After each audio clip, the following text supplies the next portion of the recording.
Welcome to the Undisputed podcast. I'm your host, Jenny Taft. This podcast is the full show from today's episode of Undisputed from start to finish. They've got a busy slate, so Skip, Shannon, let's get to it.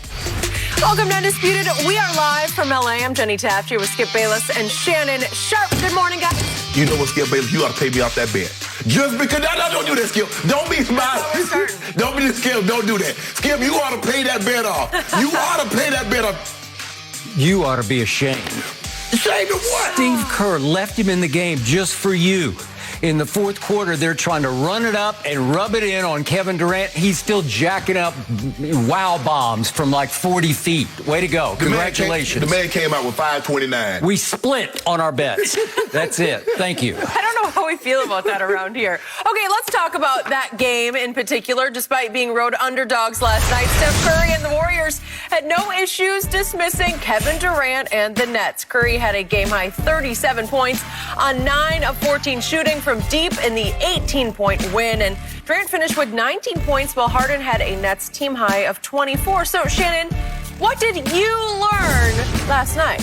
Well, I learned a little bit more than what I already knew, but Skip, I thought the Warriors had the best team in basketball. I believe that I'm more convinced that they do have the best team in basketball. And by the way, Klay Thompson is about to come back. And so is James Wiseman. He's going to be back shortly thereafter. There you go. Skip, but I think the thing is we need to recognize we've done a disservice to him because of Steph Curry. Okay. Because of Kevin Durant and his greatness, and we're not going to take that away from KD. Because of Giannis Antetokounmpo and his greatness, back-to-back MVPs, Defensive Player of the Year, won the title, Finals MVP. And LeBron James goes without saying. They've overshadowed Steph, and I think we've minimized his greatness. And we saw that on full display last night, Skip. And I believe the team that they have out there now, once they get Klay back, Skip, will be better than the teams that Steve Kerr first took to the finals because they have better shooters than what they have. I believe Steph is a better player than what, if you can believe that, than what he was when they won their first two titles. He's on a different, it's like the game has always seemed easy, but it seems easier because they have better shooters around him now. And that's not with that's with Klay not being able to play in almost 2 years. If Klay comes back at 80% of what he was when he left, Skip, I think there should be the prohibitive favorite. Skip, but when you look at what Steph is doing, he led the league in scoring. And, you know, after the KD left, he broke his wrist. And you know how it goes in sports, Skip. Out of sight, out of mind. That's how it kind of goes with anything. And people forgot just how great he is. And people, what they've done is because he doesn't have any finals MVP, they said, well, he's terrible in the playoffs. No, he has not been terrible in the playoffs. The year Andre Iguodala got finals MVP, Steph Curry was 26 points, 6 and 5. That's what he averaged when they lost the 3-1 lead. This is what he did in 2017 in the NBA Finals. Steph Curry averaged 27, 8, and 9. What he did in 2018, he was 27 and a half, 6 and 7. And in the finals that Kevin Durant got hurt, he averaged 35 and 6. So this notion that Steph Curry has been a no-show in the playoffs is just not true. Kevin Durant, just because Kevin Durant played so well, that does not mean that Steph Curry did not play well. And I think sometimes we do that. We think because somebody else is doing something good, somebody else has to be doing something bad. No. Kevin Durant deserved to win Finals MVP, but the notion that Steph Curry was just along for the ride is just not true. The notion that he's been along for the ride in the playoffs is just not true. And I told you yesterday, I said, Skip, he's going to come out and try to get 40 because he wants to show the world, because everybody was convinced. They've convinced themselves, oh, KD made Steph. Nah. He said, bro, I had 2 MVPs before KD set foot in San Francisco. I went to 2 finals before KD even got there. Y'all better give me my respect. Pay me my adulation that I so rightfully deserve. They're the best team in basketball, and they should be the favorites. I don't think Fox Bet still doesn't have them as the favorite, but they should be. Number 3 in offensive efficiency, number 1 in defensive efficiency. And that's without Wiseman. Well, that's without Klay. And we know Klay is an all-NBA defensive player, Skip. They legit. Okay, I give you they are legit, but let's be very clear about something straight up right off the top. Kevin Durant made Steph Curry in the postseason. Steph Curry realized after he blew a 3-1 lead to your team, the Kyrie LeBron Cavaliers, that he had no choice but to go all the way to the tip of Long Island to recruit Kevin Durant to please come save me and save us. Draymond, Steph, they all just said, we need you. And that's what happened. He rode shotgun to Kevin Durant to 2 more titles in which Kevin Durant was the MVP of the NBA Finals. Period. End of story. I don't want to even hear any more about it. Can I ask you a question? Thank you. If they stay put, if Kevin Durant stays in OKC, Steph Curry stays in Golden State, who gets to the NBA Finals the first again? What do you think of Russell Westbrook? What do you think of him? He has been Kevin's decision to leave has been validated by what's happening to your Lakers at this moment. Thank you. You know what? I'll concede that. Yes. He wasn't going to get there with Russell Westbrook. But I believe if Kevin Durant goes anywhere else, I still believe Steph Curry beats him back to the NBA Finals. All right, back to what happened last night. Kevin Durant, who I believe, because I know, is still the best player on the planet, he started off just like the best player on the planet. He scored 12 in the first quarter, effortlessly, easily, Kevin Durant style. And at one point, would you believe that the home team, the Brooklyn Nets, were up 9 with 4:23 left in the first quarter? They were up 25-16 because Kevin Durant was going Kevin Durant on the Golden State Warriors. Right. And yet, every time the Warriors would score, every time Steph would make a 3, a wow bomb, I would hear this incredible roar at Barclays. And I'd say, what was that? I don't get it. I don't really understand. Is something wrong with my audio on my television? No, nothing wrong with your audio. No. Somehow the Warriors fans had taken over Barclays. I don't get it. Right. But in New York City, in those 5 boroughs, there is a heavy, strong, leather-lung contingent of Steph Curry idolaters. And they took the arena. Oh, I don't know how do you get the tickets? I don't know.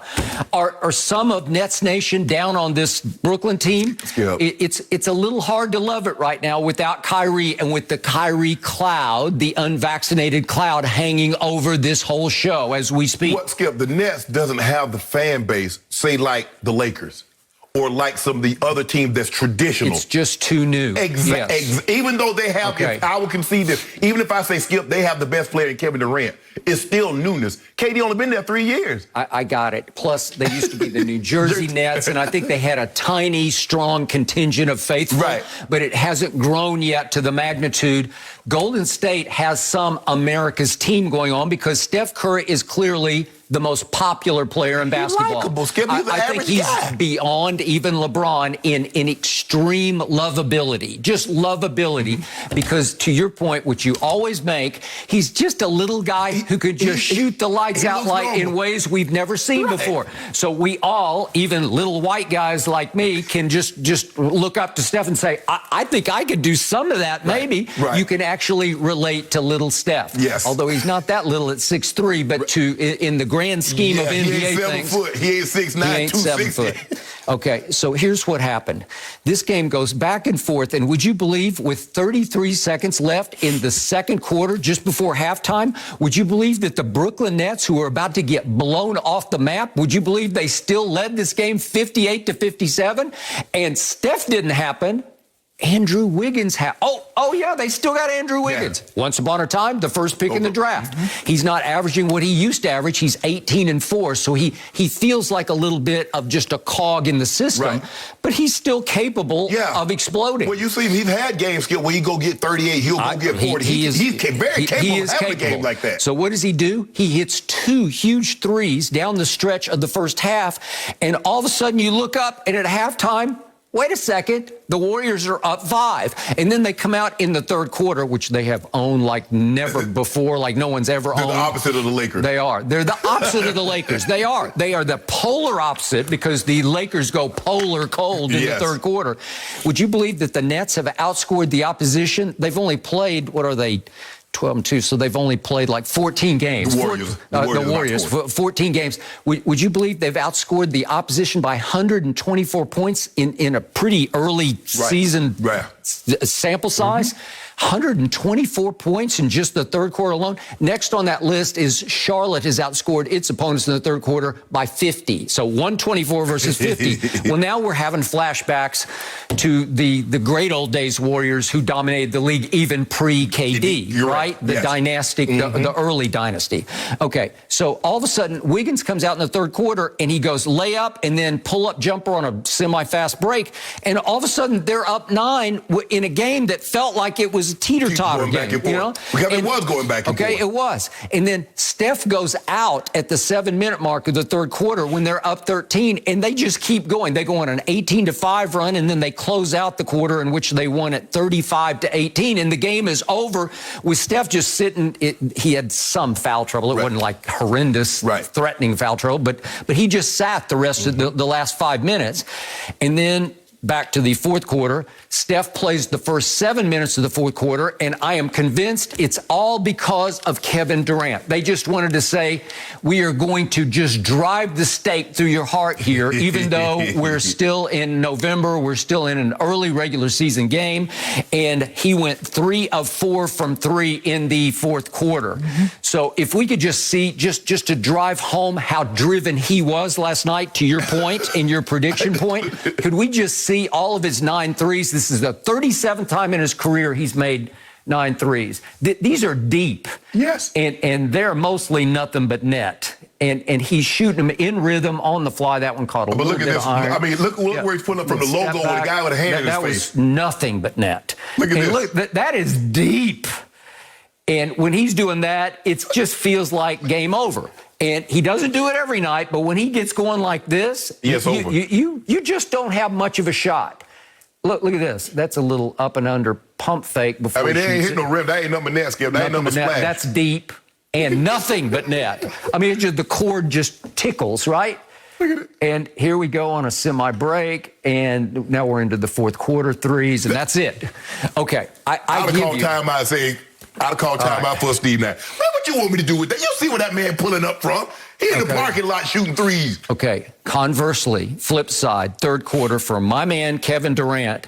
He had simply the worst shooting quarter of his entire career. He goes 0 for 8, and he said after the game, I started to press, I started to rush because it's just falling apart before your very eyes. What did Golden State do to him that obviously Brooklyn did not do to Steph? Well, they started playing junk defenses in the second quarter. They start playing box and 1. They played a little bit of triangle and 2 on him and Patty Mills. Remember, Joe Harris turned his ankle, so he was out. They could have used him last night because you just need a little off-the-ball help. You need some space in the floor. Okay, and yet Kevin is just trying to beat a double team every time because it's box and 1 with lots of help. Right. Okay, could we see his 8 straight misses in the second quarter? This is how bad. I've never seen him rush and be as off as this because that's nothing but backboard right there, barely. That's a rush shot right there. Yeah, that's rushed, and then he usually makes that. He was fine in the first quarter. He made both his threes, and that was wide left, and then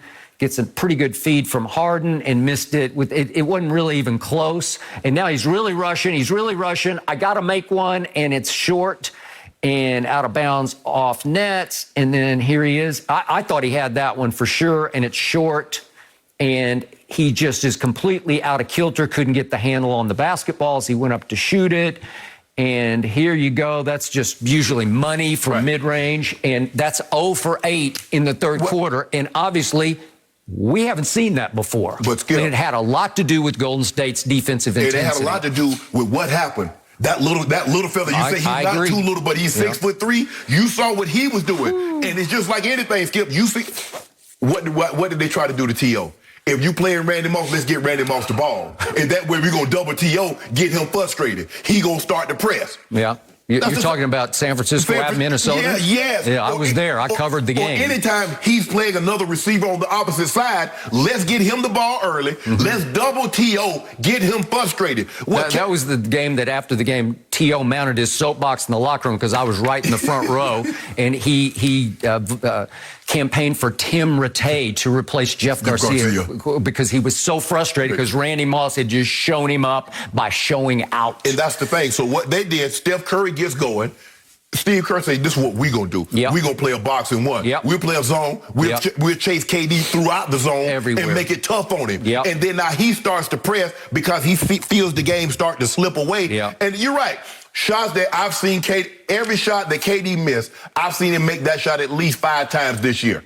Okay. But for whatever reason, he's doing off. Damn, Skip, he's doing off game. The guy's been averaging 29, damn near 30 a game. Leading the league. He do one game off. Okay, I got it. But he wasn't having a bad game until that happened in the third quarter. Right. And I will give you this. Golden State is deep in long, skilled, high-energy basketball players who come off that bench, starting with Gary Payton Jr., and they just get up into you, and they play so hard and so smart on defense that the shock waves of it, because they just come in waves at you, because even Kuminga come off the bench, Bielitsa's coming off the bench. They're long and they're smart. And their defense, well, you said they're number one in defensive efficiency, and it has a lot to do with the depth of it. Right. The waves of defenders that they can keep sending at you, and they just play so smart and hard for Steve Kerr. They got Skip, and you look at, they come with Gary Payton Jr. and Iguodala and Otto Porter Jr. Iggy's playing at a high level. Every time Anderson. I think Iggy's about done, all of a sudden he's got a rebirth back in Golden State. Well, he's done everywhere else except Golden State. Except Golden State. Which brings me back to James Harden. He just doesn't look right. Obviously, he's not getting the free throw, the foul calls. He went 10, 11 times last night, made 10 of them. Okay, but his average is career low. He's, 6 a game from the free throw line. So obviously they have changed the way they're officiating the game of basketball at the NBA level. And he just doesn't look in shape.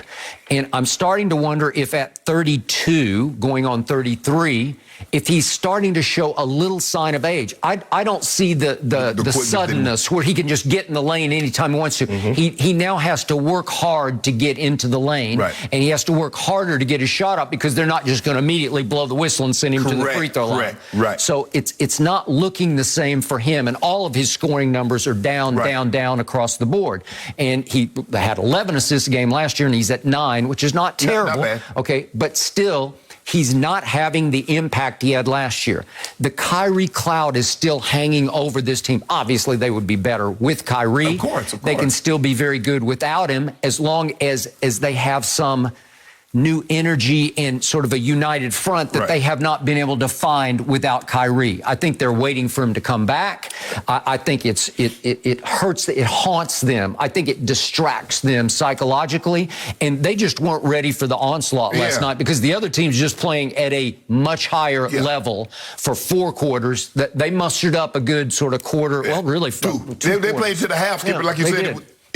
They played almost to the half, and in the last 30 seconds, the game kind of got away from a little bit, and then the third quarter. But that's Golden State's MO, Skip. When they were really good, when 15 and 16, what'd they do? They blitz you right out the half and blow the game wide open. And they always had the reserves. If the game was close, the reserves would come in. When you bring your reserves in, they would take off on you. So now all of a sudden, maybe a 6-point lead when Steph and Clay and Draymond would come back in, it's a 13-point lead. It's the same thing now. They have guys come in. If the game is close, they keep it close, or they'll build on the lead. But if they're up, when Steph comes back in the game, they're not going to be down. Okay. Now, to your point about Steph going into postseasons, we'll get into this deeper a little bit later in the show. Okay. So I just want to touch on my key points here.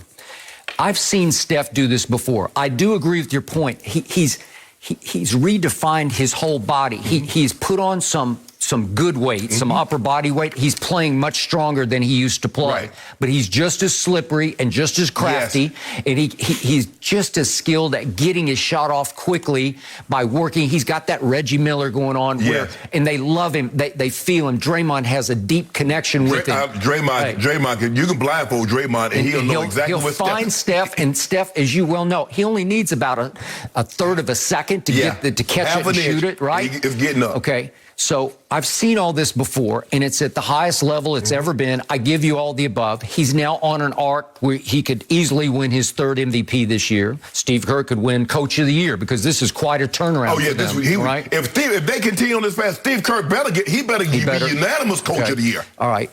I still haven't forgiven Steph for, number one, what he didn't do against you guys. Because in those last 3 games, they're up 3-1 against your Cavaliers in 2016.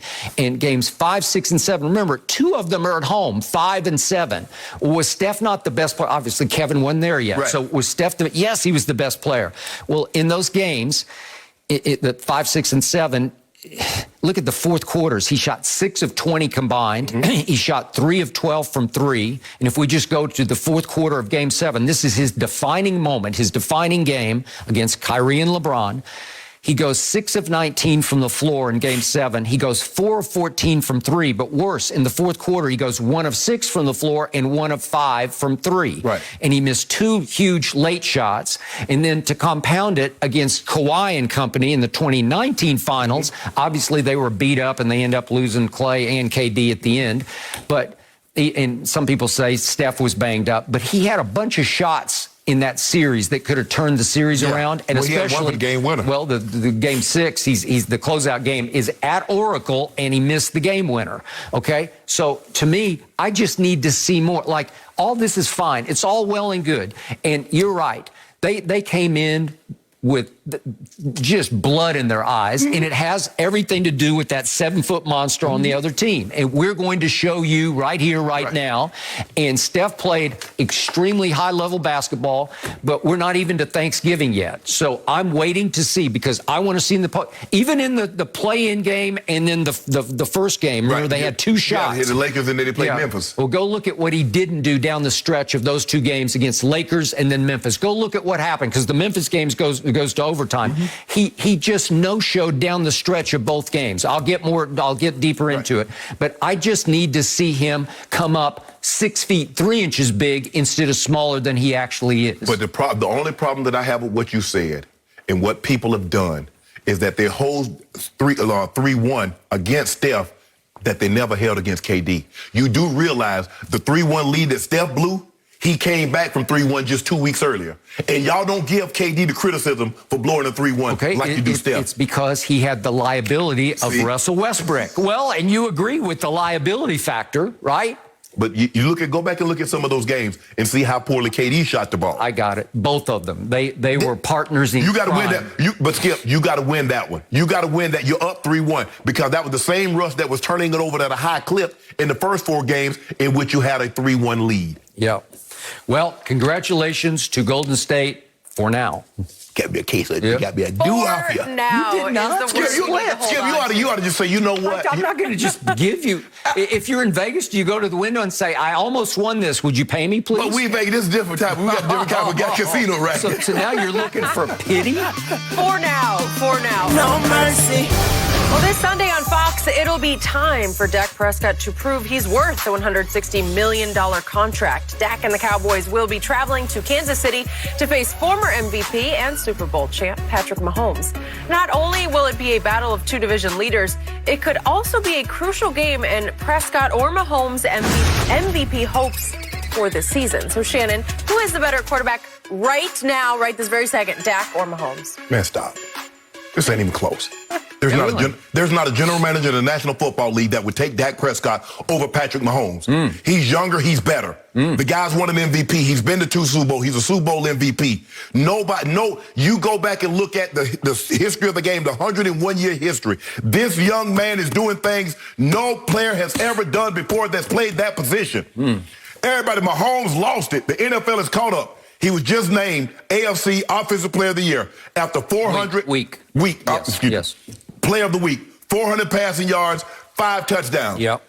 You know, he's the only guy that has 2 of those games. 400 passing yards, 5 touchdowns with no pick. The rest of the league got none of those games.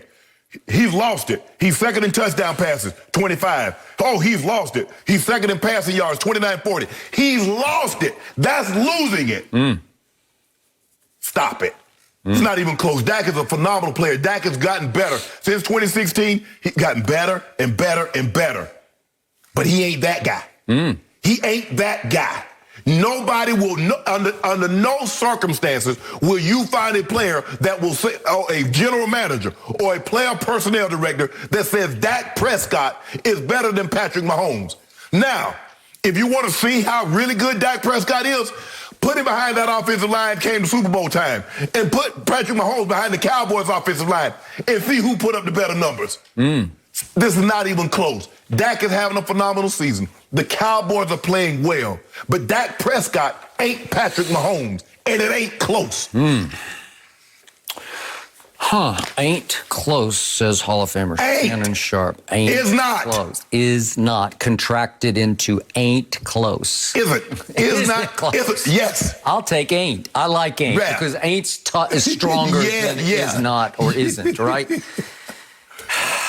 Your favorite website, Pro Football Focus, grades quarterbacks from game to game to game, and then they take a cumulative grade for the whole year. And right here, right now, the question said, right now, who's better? Right now, Pro Football Focus grades Dak as the 7th best quarterback in the National Football League. They grade Patrick Mahomes, my homeboy, the 21st best quarterback. 7th versus 21st would say it ain't not close. I'll do all the double negatives. It's saying that, wait a second, Dak is playing better right here, right now, and has played better this year than Patrick Mahomes. Stop it. Let's look at just overall. Well, let's do QBR, my favorite stat. Just for the record, QBR, scale of 0 to 100, you get graded each game. So for the year, Dak ranks 9th in QBR. Not great, not bad, still top 10-ish, right? 9th. And Mahomes is 10th. But right here, right now, is close because they're saying, QBR is saying that Dak is a little better than Patrick Mahomes, who, of course, has thrown 10 interceptions. So what's happened to the two teams in the most crucial telling stat in all of professional football is turnover differential. At the end of the year, you can just about bank it that whoever leads will be right in the thick of being the favorite to be the Super Bowl because that's how you win and lose football games. Well, right now, my Cowboys are +5 in turnovers, in large part because the defense will take the ball away. Right. They're second in interceptions. So +5 ranks 6th in the league in turnover differential. Right. Kansas City ranks 30th. Yeah. 30th. They don't take it away and they've given it away. Yikes. Only the Jets and the Jaguars are worse than the Kansas City Chiefs. Let that sink in for just a second. Say that what you just said. You said they're 30th. Yet they lead their division. That just goes to show you just how great that man is. The Jets. Doesn't he have a whole lot to do with why they're 30th in turnover differential? Hold on. Yes, maybe they should be unbeaten without him. You do realize that Dak has turned the ball over 8 times. So don't let's not pretend like Dak is not turned the ball over because he has 8 of these things on his resume. He's 20 touchdowns to 5 interceptions, and he's lost 3 fumbles. Mahomes has lost 2 fumbles. Yes. Okay, just for the record. Yes. Dak Prescott is right now completing 70% of his passes, and that's off that horrible first 3 quarters against your Broncos that really dragged that number way down. So Kyler, who's obviously been away for a little while, is still first in completion percentage. But 70% is second in the league. It's pretty great. Yeah, but Skip, do you think, let me ask you a question. Who throws the ball down the field more, Patrick Mahomes or Dak Prescott? I'm glad you brought that up because would you believe that I've got one stat here from your favorite website? I don't know, maybe it's some second or third level stat, but it's indicating that the new Mahomes, the better Mahomes, the more careful Mahomes is actually Dakota Rain Prescott. Because if you look at this metric, on plays in which he takes more than 2.5 seconds, which requires usually some movement. Yes. You're going to have to duck and dodge and try to buy a little time. Maybe you roll out, maybe you run away. Again, he's not the fastest guy, but neither is Patrick. Patrick is very effective running for first downs on third down. If you dare him, he'll just chug right to the first down because he's a big kid and he can get going pretty quickly. Right. But my point is, Dak's pretty good size, too. I think he goes 240-ish. Easy. Right? And not a blazer. We're not talking about Lamar or Kyler, but he can get untracked quicker than you think. So he has good pocket feet, and he can escape. Well, on 2.5 seconds or more plays, would you believe Dak's passing grade is #1 in the NFL? Because he's deadly accurate on the run. Could we just remind everybody of what happened? How did the New England game end. And again, New England's on fire right now. Right. But this was the last game they lost in overtime at home. If we could see the play that Dak made, unfortunately, he pulled his calf at the end of this play. But this is a rollout, and he's throwing it off one leg. And did he not hit him right on the money? Yes. Yeah, okay. He's really good at that. And yet there's no sensation to it because he's not going to throw it between his legs or behind his back. Right. He's not going to no-look it. He's not going to left-hand it. He's not going to sidearm it or underhand it. He's going to throw a conventional on-the-move pass that's deadly accurate. Yeah. So is it possible that Dak has become the new Patrick, except the more careful Patrick on the move? No, but we just saw Patrick Mahomes throw a touchdown to the running back. By the way, could we see that real quick? Just to compare the two, compare and contrast those two plays. Here's the play of the game. This is the dagger play. Mahomes is obviously more than 2.5, and he splits the rush, and he throws it on the run off the wrong foot. He throws it up for grabs, and Jonathan Abram, I thought, was going to come down with it, and the running back made a Randy Moss-style play. He mossed a safety. And what a catch that was by a running back. I'm not sure I've ever seen a better catch by a running back downfield that far. Okay, so I give you Mahomes, bought time, split the rush, throws it. He's close to being over the line, and yet he threw it up for grabs and got away with it. Well, he throws a lot of balls up for grabs, and more than usual this year, he's had to sort of pay the devil for him because the devil's getting even with it. But the thing is, Skip, he's had probably, I can count probably 4 or 5 of his interceptions that have caromed off his receiver's hands. And okay, maybe they weren't the ideal throw, but he hit Tyreek twice in his hand, and the ball popped up. The ball is popped out of Mecole Hardman. It's hit. Okay, sometimes he's difficult to gauge because, as you know, having played those positions, he's on the move, and he's going to throw it from such unusual, uncharacteristic, unseen places. That all of a sudden the ball comes out of nowhere, and it's just on top of you, and it goes off your hands, and it gets intercepted. Some of them are wild throws, but he does have obviously extreme arm talent, and he's capable of making these throws. But as you know, in this league, they will get even with you. If you throw too many up for grabs, the odds will start to favor the defense on those balls. It's not easy because I played with a strong arm quarterback, Skip, and the thing that you try to do. One of the strongest ever in John Elway. And so what you try to do is that you try to pick the ball up out of his hands because the ball gets up on it. So if you lazy with your head, the ball's going to hit you in the head. It's going to hit you in the face. It's going to hit you in the face and pop up in there, and a lot of times that's what happened. And how many webs on how many hands did he split, John Elway? See, the thing was, Skip, he got very amped in pregame. So I had to make a decision because when I first got there, they would only give you 1 pair of gloves per game.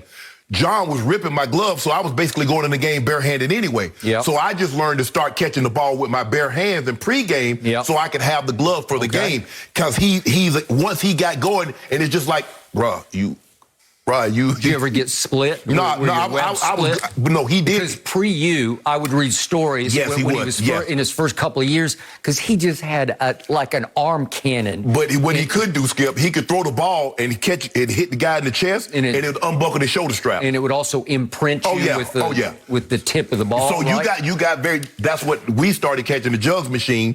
Is that so we could get used to how hard he actually threw the ball. And can you imagine in a game, now practice is one thing, but in a game when adrenaline is pumping, he could really unleash the ball. So it's not easy. When I'm talking about splitting the web, it would literally tear the web. Tear it where you would be cut. Right? Because it's correct. Soft tissue.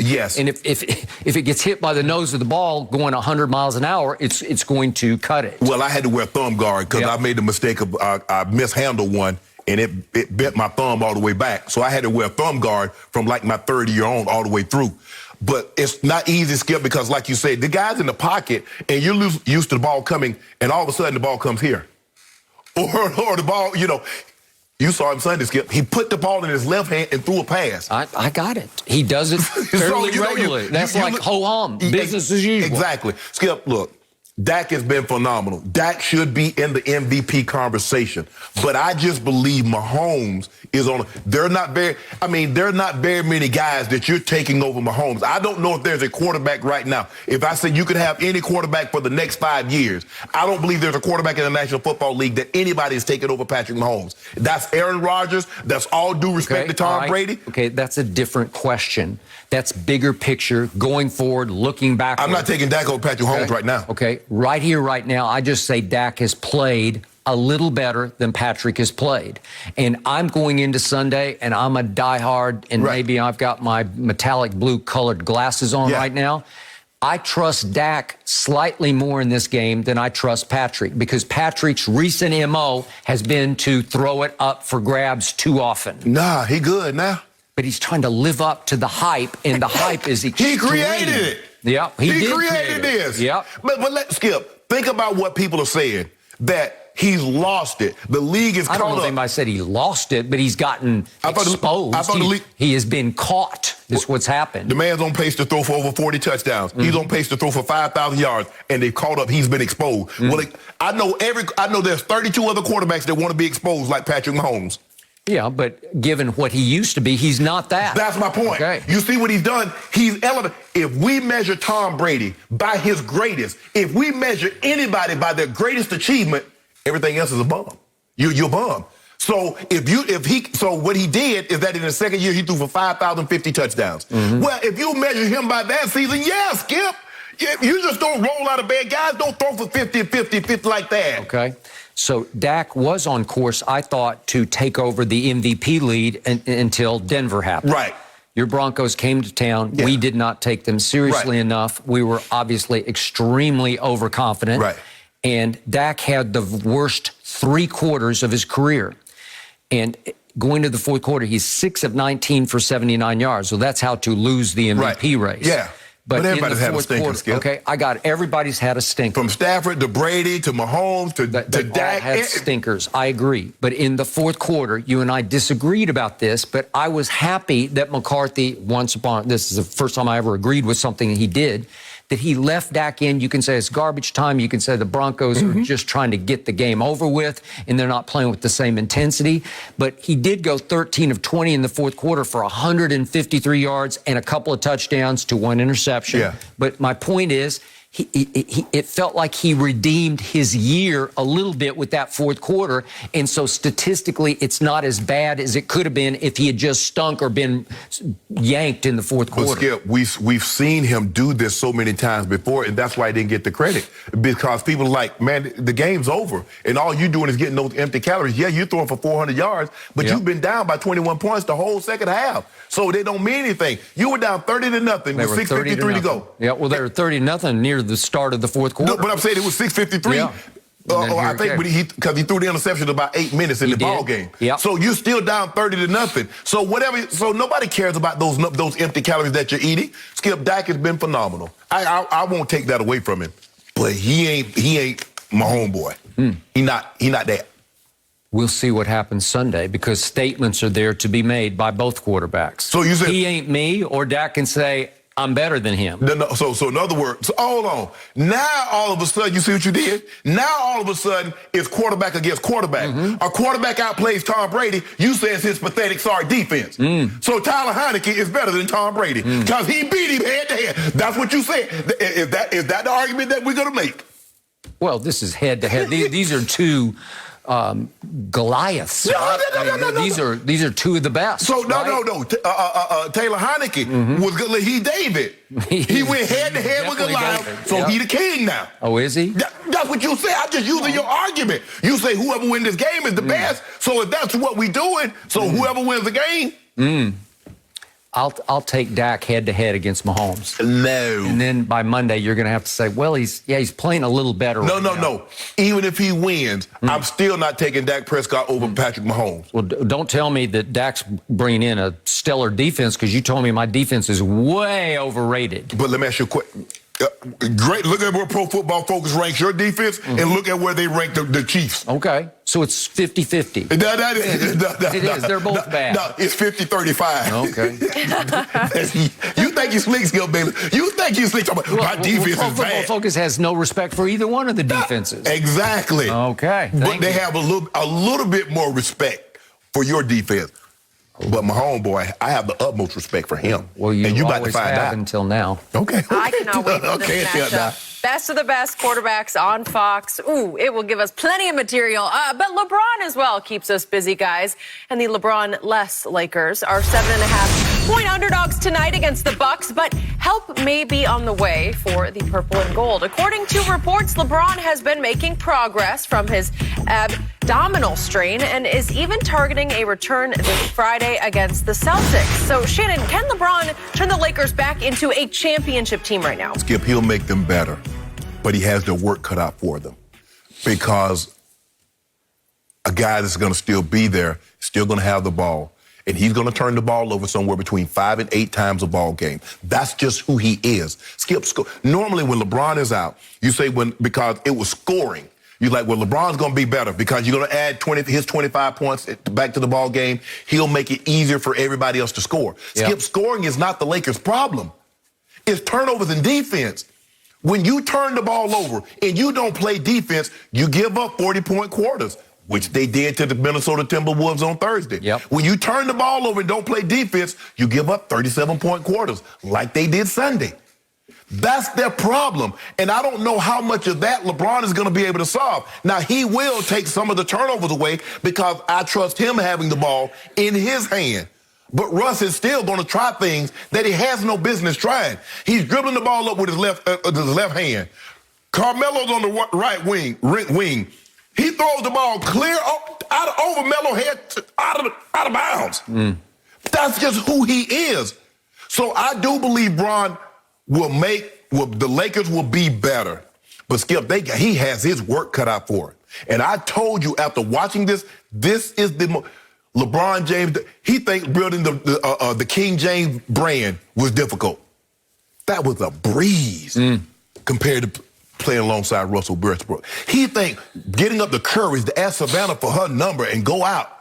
That was a breeze compared to what he got on his hands now. Because Russell Westbrook... That didn't take courage. It took courage. Because, Really? LeBron was shy. Ramon was shy. He wasn't always like that. He was already a star. No, he was not. No, he was not. Savannah didn't care. Campus. Savannah didn't care. Savannah said, I'm a star in my own right. World-class softball player. Okay. So Skip, LeBron's a gentleman. You got to go meet the parents. You got to I would like to take your daughter to the 8th grade dance. When has LeBron ever lacked confidence? Skip, we all have confidence. Skip, I remember, first time asking a girl out, I'm me. I'm still me. I'm like, Shannon, you want to ask? Could you, please? Skip, I'm looking down, working my Yeah. Like, Shannon, you want to ask me something? Yeah, how you doing today? So I was a little... And then she said no. No, she didn't say no. She didn't say no. She was like, sure. I was wondering what... I was going to ask you if you'd ask me. Then I perked up like the sun. Sun rose. I got confidence there. So... And where is she now? There you go, Skip. I don't know where she is. She's probably married with some kids and got a husband. I don't know, Skip. That was 35, 40 years ago. Yeah. But anyway, LeBron has his work cut out for him. It's not going to be easy. But and the only reason I said this, Skip, and I told you this from, if anybody can make this work, you and I, I said this, Skip. You know who I wanted. I wanted Buddy Hield. Listening to DeMar DeRozan. DeMar DeRozan thought I was a done deal in the Lakers. Yep. But they went in a different direction. If anybody can make this work, LeBron can. Okay. But I'm not holding my breath thinking this thing's going to work. So right here, right now, are you ready to say the Lakers will not win this year's championship? No, I ain't ready to say that right ready now. to concede that? I ain't ready to concede that. Why not? Because you got to trade. You just made every point. We got the trade deadline. We still can make moves. You know what? That's interesting you bring that up. I mean, unless you just get rid of Russ, we might. I'm not sure there's a better move to make. Because I got to tell you, in all objectivity, no big LeBron fan over here, but I still like the makings of your roster. Seriously. Minus that. Right. But I didn't like him from the start either. I told you disaster from the start. Right. But I've never liked him. I like to watch him because he's the best solo act in the league. For the opposing team. Well, but some nights when he gets it going a little bit, he's just a blast to watch because he's going to triple-double. Yeah. And usually quadruple-double. Okay. So I look at your roster. Melo's playing at a supremely high level he hasn't played at, I think, since the Knicks, right? Yeah, he played well. He played really well. And heck, maybe since Denver. I don't know. He is really shooting the ball with such conviction and authority that I've come to trust him. And THT is a very nice young player. He's gotten now better that he's and better back, every year. he's having a real impact everywhere except on the scoreboard and in the one-loss column. Right, one loss, yeah. And Malik Monk has been a revelation. Yeah. I know it comes and goes, but that's who he's a shooter. Right. But he comes in, he's fearless. And I like his energy and I like his swagger. And Ellington can just shoot the lights out. He can. He is a proven He's a marksman, Skip. marksman, man. That's what he is. You can trust that he's going to shoot around 40% from three. Yes. And Dwight is still there playing at a high level, and we can just go down the roster. I just like the makings of what I see, which brings me to the one guy I thought was going to be your most valuable player going into this year because LeBron's in year 19. But that's Anthony Davis, who's right in the heart of his prime. He is still a young man who should be dominating this league because most people would say he's a top 5 player. Well, he's definitely a top 5 talent, but on a nightly basis, he doesn't give you top 5 performance. Okay, but he's still 24 and 11. It's pretty good. Yeah. 51% from the floor is very good. He doesn't shoot three. He's 20% from three. He should just stop. But his free throws are pretty good. They're at 76%. All that sounds pretty good. His PER, and he has been a PER Prince, player efficiency rating. He's won it before. He's finished second a couple times. He's 8th. So that's the first indicator he's not having the overall impact that he's had before. But I thought even without LeBron and with the roster that we just talked about, hey, you know, you would think Anthony could just rise and shine and you'd be better than 8 and 7 after 15 games. And remember, 12 of them were at Staples. Exactly. I believe AD would be better. If you look at AD plays better, obviously plays better with LeBron at the point, with Rondo at the point than he does Russ. Maybe it's familiarity. Maybe it's being the time that they had in New Orleans. So maybe, you're saying that Russ is even canceling Anthony Davis to a certain extent? Well, Skip, I mean, it's Russ is canceling a lot of things. But I think the thing is when LeBron comes back, we're going to see a lot of guys go back to their natural position. Melo will probably go back to the bench. Malik Monk and Ellington, now he'll be surrounded by shooters because I don't know if LeBron has played with Ellington yet. So now he'll get an opportunity to play with Ellington. Now the court will be spaced a little bit more, which will help he and AD get to the lane. I think sometimes AD spends a little bit too much time on the perimeter. AD is shooting a lot of jump shots. I like to see him drop step. He's capable of doing it. Drop step, put the guy in the basket. Drop step, lay the ball up. He has that kind of ability. Sometimes I think he hovers around the perimeter, shoots too many jumpers. But when LeBron comes back, we get guys in a natural position, and we still got to, Kendrick Nunn's gonna get healthy. I just want to see him play some. Skip, they got to play deep. I thought Frankie V was known for defense. Skip, you told me he was a defensive coach. That's what he says. Oh, I can't tell. I can't either. Wasn't Anthony considered, AD going into this year, a top 10 defender? Seriously. Yeah. I mean, I've seen him dominate games. Yeah. He's averaging 2 blocks a game. Where did that go? Where's the impact?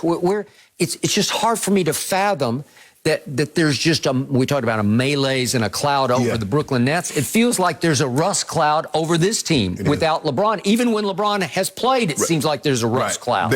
Skip, they get backdoor. They give up easy. They give up wide open threes. They don't guard the 3-point line. They get dominated in the paint. You would think a team that has LeBron, even though LeBron has been out, they got AD, they get dominated. They lose the point paints. They lose in rebounding. They turn the ball over more than their opponent. They have a lot of things going on that says, nah, you're not winning a championship with this. Okay.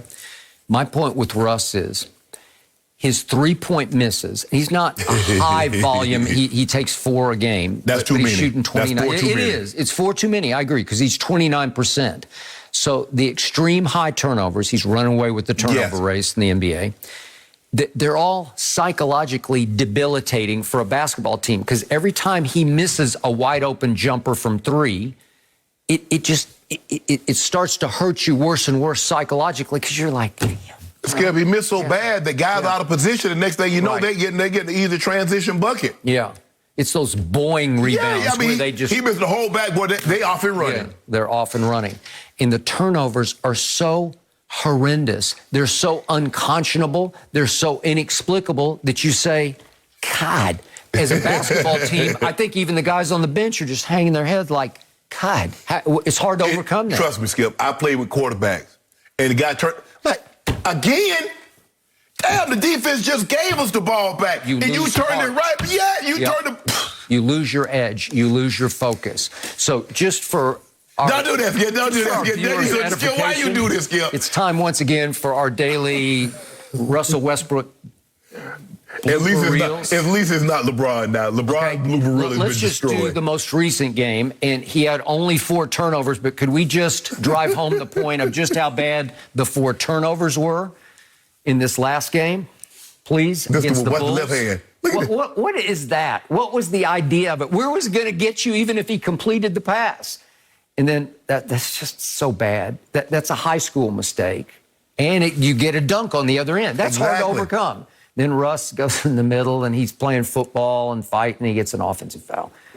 And then here's the worst out-of-control one. This is Westbrook gone mad. It's just like he just runs over Caruso, and it's just a huge out-of-bounds turnover because it's an offensive foul. What did you think was going to happen with that? I don't know. Where were you going? What were you thinking? I don't know, because he doesn't know, because nobody's ever held him accountable for any of these kind of mistakes. And they add up psychologically to where it's hard to overcome it, and all of a sudden you wind up 8-7 going to Milwaukee, where, by the way, tonight, you've got Westbrook, and you got AD, and you still got Harden and Melo. You're 7.5 point favorite. Underdogs. 7.5 point underdog. Oh, they're losing by more than that. All right, you're going to pick it worse than that? Yeah. Whew.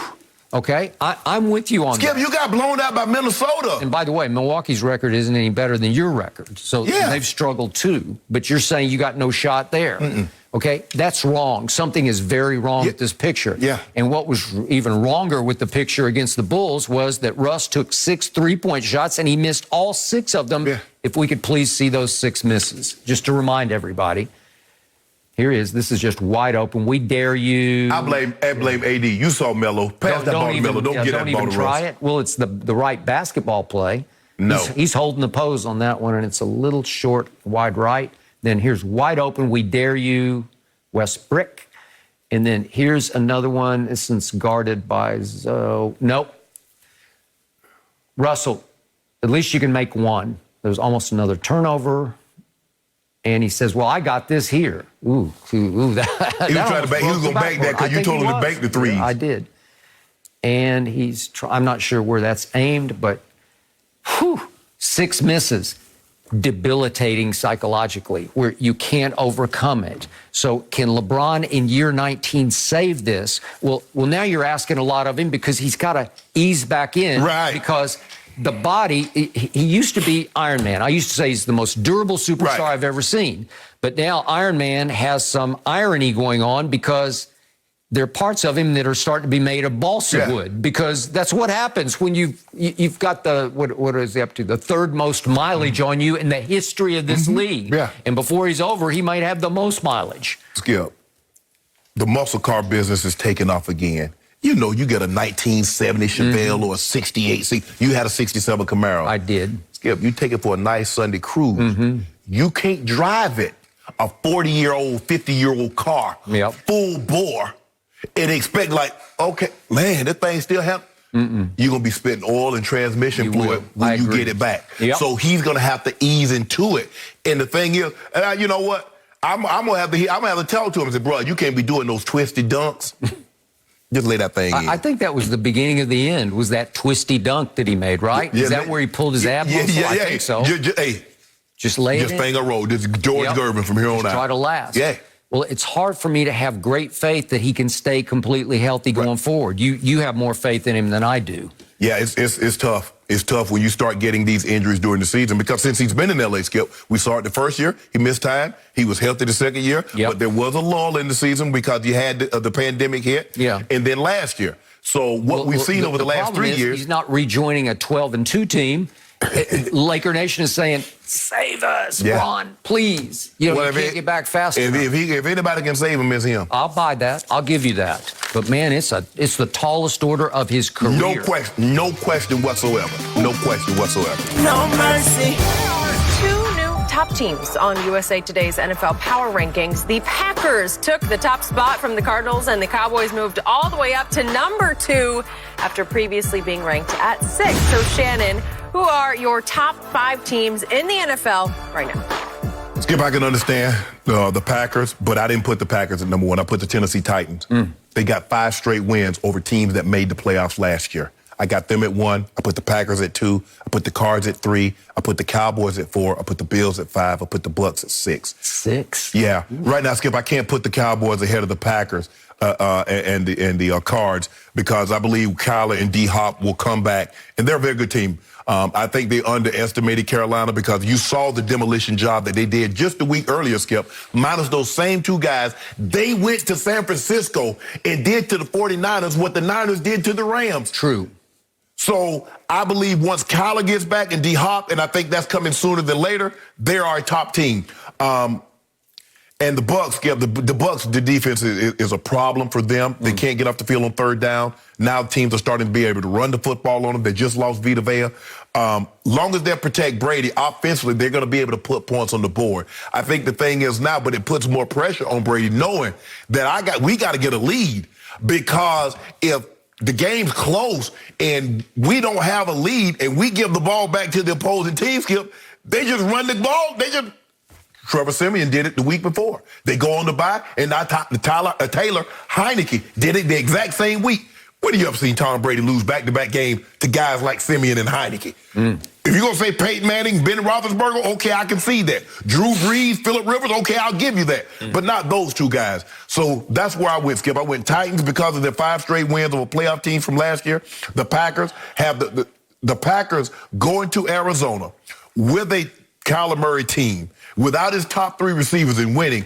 Very impressive. Cards, Cowboys, Bills, Bucks. I do think Cowboys are a top 5 team. But I might have put them in the top 3 had they not suffered that debilitating loss to the Denver Broncos. Okay, where are your Chiefs? Chiefs not in the top, not my top 6 right now. You're leaning toward picking the Chiefs over the Cowboys. I sure am. And that doesn't actually Don't right now, don't worry about this. We got till Friday. And I want you to have that. You see how the energy? You see how you poke it? See, right now, Skip, what we used to call it, see, they call it bullying now. But when I was growing up, we called it picking. You see how you pick it at me? Yeah. You picking, where are your Chiefs? Ain't nobody talked about no Chiefs. I gave you my list. I didn't mention the Chiefs, but you picking. You keep needling me. But I got something for you on Monday. I want you to have that same energy. You see what you're doing right now? I want you to pick at me on Monday. I got something for you. Sometimes I use that term with Ernestine. Just quit picking at me. Don't pick at me. I'm busy. Don't pick at me. She's heard that way too many times, but I've heard it too. Exactly. Okay, Mr. Sharpe.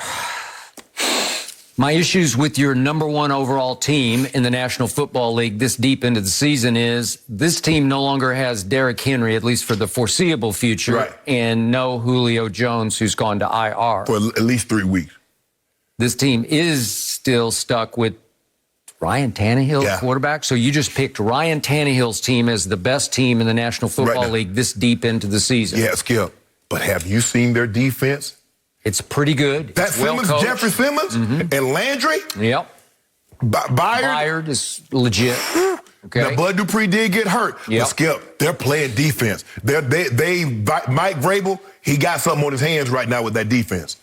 Okay, I continue to wait because I've never been a big Ryan Tannehill fan back to his days playing a receiver at Texas A&M, but he is 8th overall in QBR, so I got to give it up to him. He's played better than I thought.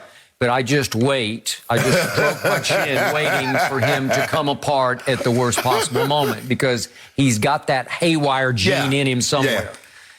I'm going to remind you, the team that you just said is the best team in the National Football League lost at the Jets 27-24. That's an inconceivably bad loss. Yeah, but Skip, they didn't have Julio, they didn't have A.J. Brown. Okay. All right, but if you're that team that you just said is the best this deep into the season, you can't lose at the Jets. Well, your team lost to the Broncos. Okay. You can't lose to the Broncos. I didn't say my team was the best team, though. Who you got as the best? Well, I first got to discount your team. Disqualify your teams. Okay. Then you said second on your list is the Green Bay Packers. Aaron Rodgers is averaging yards passing per game 243. it's not all that great. Right. That ranks 14th in the National Football League. At 248, 5 yards ahead of him, is one Big Ben Roethlisberger of the Pittsburgh Steelers, you say, is washed up and done. Yeah. Okay? So he's actually... He on his last legs. I mean, last legs. Yeah, he hitchhiking right now. So does that mean Aaron Rodgers should be on his last legs? Don't do that, Skip. I don't know. Pro Football Focus, your favorite website in grading quarterbacks, grades Aaron so far this season 16th overall. And that's your second best team. I'm just not sure he's having that year that you think that he's having. Yeah, and by the way, I've constantly made the case for the other Aaron being at least as valuable as the quarterback Aaron. And we're talking about Aaron Jones, who has sprained his knee. God bless him. I'm knocking on wood. Met him at the Super Bowl a couple of years back. He's a great young man from El Paso, Texas, longtime Cowboy fan, and now Cowboy killer. And he's gone for whatever it's going to be. You said all that. He ain't having a season. He's 16th in this, and he's 16th in that. And as we sit here and speak right now, they're the number one seed in the NFC. Well, Tennessee's the number one in the AFC. And so now you just how you so Shannon Sharpe goes chalk. He just looks at the seeds. He says, "I think I'll put Tennessee number one and the Packers." Actually, I didn't even know Tennessee was number one. But I did know they had won. Skip, whose resume is theirs? 5 straight wins over playoff teams from a year ago. Now, hold on. So how good is Washington? The Bucs just lost to them. You lost to the Broncos. Remember, we just talked about every team has a debilitating loss where you look at like, what the hell were you thinking today? Every team, even the Bills lost to the Jags. They did. I mean, so the Bucs lost back. Okay, but I'd rather lose to the Broncos than I would to the Jags or especially the Jets. That's just me. And what about Washington football team? Okay, what about it? There's a team on the team that you picked to win the NFC East. Whoa. Okay, well, that's what you told me. And you said, boy, that front seven on paper, I'm not sure there's a better one in all of football. Maybe they finally rose and shone. They finally lived up to your preseason billing. Okay, here's this. This the paper that the Washington football team, that defense, that front seven. This is what I did. This the paper. It needs to be torn up. Here, that's it? On paper, they don't work anymore? Yeah, that's what I did to that paper. Pretty good. For the Washington football team. Stop it. They're not. Well, Tyler Heineke was really good, just as he was really good against the Bucs in a playoff game in which he threw for 306 yards and ran for another 50 yards. Outplayed your guy then. Yeah. Twice. He played head-to-head and outplayed him twice. Okay, but my guy doesn't get to play defense. He's just got the number of the Bucs defense. Whoa. He's done it twice in a row. I don't know how. Sometimes it's just horses for courses, and he just knows this defense and just has the extreme, supreme confidence that he will convert third downs like crazy. He's almost 50% on third down against the Bucs in a playoff game and then a big home game. Big home upset, right? Yeah. And if Tom Brady gets the ball back at any point in the fourth quarter, they're going to win the game because he's on fire in the second half. 12 out of 14 for 116 and 2 touchdowns, and he had the ball for 10 minutes in the second half out of 30. Think about it. You ain't talking about how the Bucs gave him the ball right back. They went down there and scored, and then guess what? He gave the ball right, but they gave him the ball right back because Levante David punched the ball out. So don't pretend like the Bucs didn't take the ball away from the Washington football team and hand it to Tom Brady after he had handed it to them twice. In the first half, he didn't hand it to him twice. It was once. Jalen Darden, the rookie from North Texas, handed it to him the other time. That was a fumble, obviously. Which brings me to the Buccaneers that you have now ranked 6th because you will not learn your lesson. Skip. You continue to bet against the GOAT. And the GOAT's got this because the GOAT knows that it's a really long season because it's longer than ever. They're playing 17 games this year. But Skip, we're talking about right now. Okay, but who was 7-5 last year and then took off? Okay, but Skip, this doesn't mean that the Titans and the Packers are going to play for the Super Bowls. We're talking about week 11. So, Skip, I remember 3 weeks ago the price of gas wasn't $5.69 a gallon. But what is it today? We're talking about today. We're not talking about where it's going to be February 13th when the Super Bowl or in 2 weeks or in 4 weeks from now. We're talking about today as we sit here. I just want to make the point in the case. If and when they get Gronk back and AB back, and I'm not sure about either one of them, but if they get them back and if they get back Carlton Davis and Murphy Bunting, their 2 best corners, And if Scotty Miller comes back, which I think he will, all of a sudden you're going to be in big trouble, because I think even the defense, they're aging, they're older players, Shaq and obviously JPP and Levante David. They're pacing themselves. They're saying we can't just let it all hang out right now. We got to wait until it's time to take off. But here's the thing, Skip. Okay, let's just say they get Gronk and they get AB and they get some of these guys back. Can we reassess the situation then? Okay. Can we just look at it right now? Which brings me to my Dallas Cowboys. If we're talking about just what my eyes tell me right here, right now, I just saw my team play its best game of the year, dismantling the Atlanta Falcons, who had just gone to New Orleans and beaten the team at the Superdome that had just beaten Tom Brady.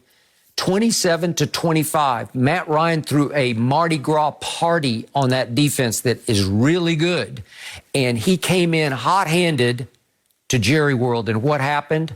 What were they? 1 of 11 on third down happened. That's what happened. 3 interceptions happened. You want to give the Falcons credit for beating New Orleans, and Tennessee just beat New Orleans. Okay. That same defense. All right. That same defense. Okay. Ryan Tannehill that you have little to no respect for. Well, you went back to right here, right now. Yes. What does my eye test tell me? It tells me that the Dallas Cowboys are playing at the highest level of anybody in the NFC right now. They haven't won 5 straight games over playoff teams. Well, I just see what I saw. And that's what I saw. Say what I see, right? Okay, so you got the Cowboys number 1. But right now, if our definition is who is playing the best right now, right here, right now, am I predicting that they're going to go win? I'm not saying they're going to win. So the Cowboys, even though the Tennessee Titans haven't lost a game in the last 5 weeks. They've beaten 5 teams that made the playoffs last year. Yep. Your Cowboys that lost to the Broncos, who just got ramshackled by the Philadelphia Eagles, who were playing horrible. I'm confused. Well, if you just ask me who's the best team right now in the AFC to eye test it, I'm still going with Baltimore. I'm just going with that. Who just lost to Miami? Feeling. Well, I watched it. I watched it was just last Thursday. Last Thursday. Night. Yeah. And I kept thinking they're going to pull it out. They're going to pull it out. And they caught Miami, wrong place, wrong time, in Miami on an extremely hot and humid night. And obviously Miami's been terrible all year, A bunch of Ravens are from Miami, and I just think they were just a little distracted. And yet, what does my gut tell me? That they're still the best team. I picked the Browns before the year, and I thought they were ready to take off, and they went to New England, so I can't defend what happened at New England. So, the Cowboys... So of Minnesota, in the NFC right now, what my eyes tell me is the Cowboys are playing at the highest level. Okay, so of the teams, so they beat Atlanta, they beat Minnesota, they beat Carolina, they beat Philly. Of those 4 teams, which team do you believe will be in the playoffs? Well, I don't know. I don't really care. I just know Philly is the best other team. I told you, Philly's the biggest threat in the NFC East, and they went to Denver and did a number on you. You just said your team is playing the best. I think Carolina's got a great shot at the playoffs. They're going to be a very different team now with Cam, obviously. Who's the other team? Minnesota. Minnesota's got a real shot. They got a great shot. On any given Sunday, they are explosive. Okay. And we went in there and shut them down. What was that, 1 of 13 on third down? Yeah, and the Broncos went to your place after you did what you did in Minnesota and shut you down. What was that on third down? And that's what your best team. Is that your team? That's how you feel about them. Well, you said everybody gets one that you get to just throw out. That's what you said, right? Okay, I'll throw that one out. But because my quarterback bounced back in the fourth quarter, and I told you, I'm so happy. He bounced back. Yes, he did. Skip that play it off. He regained his confidence. When Vic Fangio put that plan in place, Vic Fangio, he had got off. He had started ordering Chinese. He had started ordering Chinese food because he had need something for the plane because he already know this thing was a wrap. He said, "I want that mugai pan. I want that General Joe's chicken. I want the shrimp fried rice. He got all that." Your team. I think the Eagles turned him into Mugu guy. Don't do that. Don't do that. So now the Eagles went up there and said, "What blueprint?" Right. So you cheer for another team that you just told me you hate the Eagles. I hate they cover. Except for the quarterback, because I love the quarterback. And you have always said that. But you rooted for a team to do something that your team couldn't do. Who do that? Where they do that at? No mercy. Tomorrow on Thursday Night Football, Mac Jones leads the Patriots to Atlanta to battle Matt Ryan and the Falcons. It all starts at 7:30 Eastern, 4:30 Pacific on Fox, NFL Network, and streaming on Prime Video. Well, despite being road underdogs last night, Steph Curry and the Warriors had no issues dismissing Kevin Durant and the Nets. Curry had a game-high 37 points on 9 of 14 shooting from deep in the 18-point win, and Durant finished with 19 points while Harden had a Nets team high of 24. We're now joined by First Things First co-host Chris Broussard. Chris, great to have you. What is your biggest takeaway from last night? That Golden State is right now the best team in basketball, and Steph Curry is the MVP. Right now. Now, I'm not ready yet to predict that they're winning the championship. I may be ready soon, but I'm not convinced yet that they can win 4 7-game series unless Klay Thompson is like 85% of his old self at least. I also think they could use some size, some more protection at the rim, even though their defense is great. I like to see some more size, and James Wiseman, 7-footer, only in his second year. But I want to see him come back and give them a little more size than they have right now. I think they got one player that's 6'10" or above. So Wiseman will help in that, I believe. But last night, they were terrific, obviously. We know how good their offense is. But defensively, they're the number 1 ranked team in the league. And they did a number on the Nets. Draymond Green was great against Kevin Durant. First time this year, Durant scores 22 or fewer than 22 points. First time this year, he's held to under 40% shooting. So they did a great job. So totally impressed with Golden State. But on the other hand, I couldn't have been more disappointed in the Nets. And I'm beginning to get off these Nets. All right, because they had every reason to come out last night and play great. First of all, Kevin Durant's facing his former team, and a lot of people have mocked him as being Looney Tunes for leaving Steph Curry and the Warriors for Kyrie Irving and the Nets. And he comes out and has a stinker. All right, secondly, they got 2 superstars, James Harden and Durant, 2 top 10 players, supposedly. Golden State only has 1. And then the Nets needed to prove that they could beat a good team. Because, yeah, they're 10-5. That looks nice. But when you analyze it, they haven't really beaten anybody. They're 2-4 now against teams that are 500 or above. And James Harden, I'm giving him the benefit of the doubt, Skip, right now. Because he's saying that the way he's playing, which is, all-star level, but they need him to be a superstar. And he's saying it's because he didn't have the summer to play his game. He was rehabbing. He's still coming back from the hamstring. As somebody that picked them to win it all in the preseason, I want to believe that. But that excuse is getting a little bit old.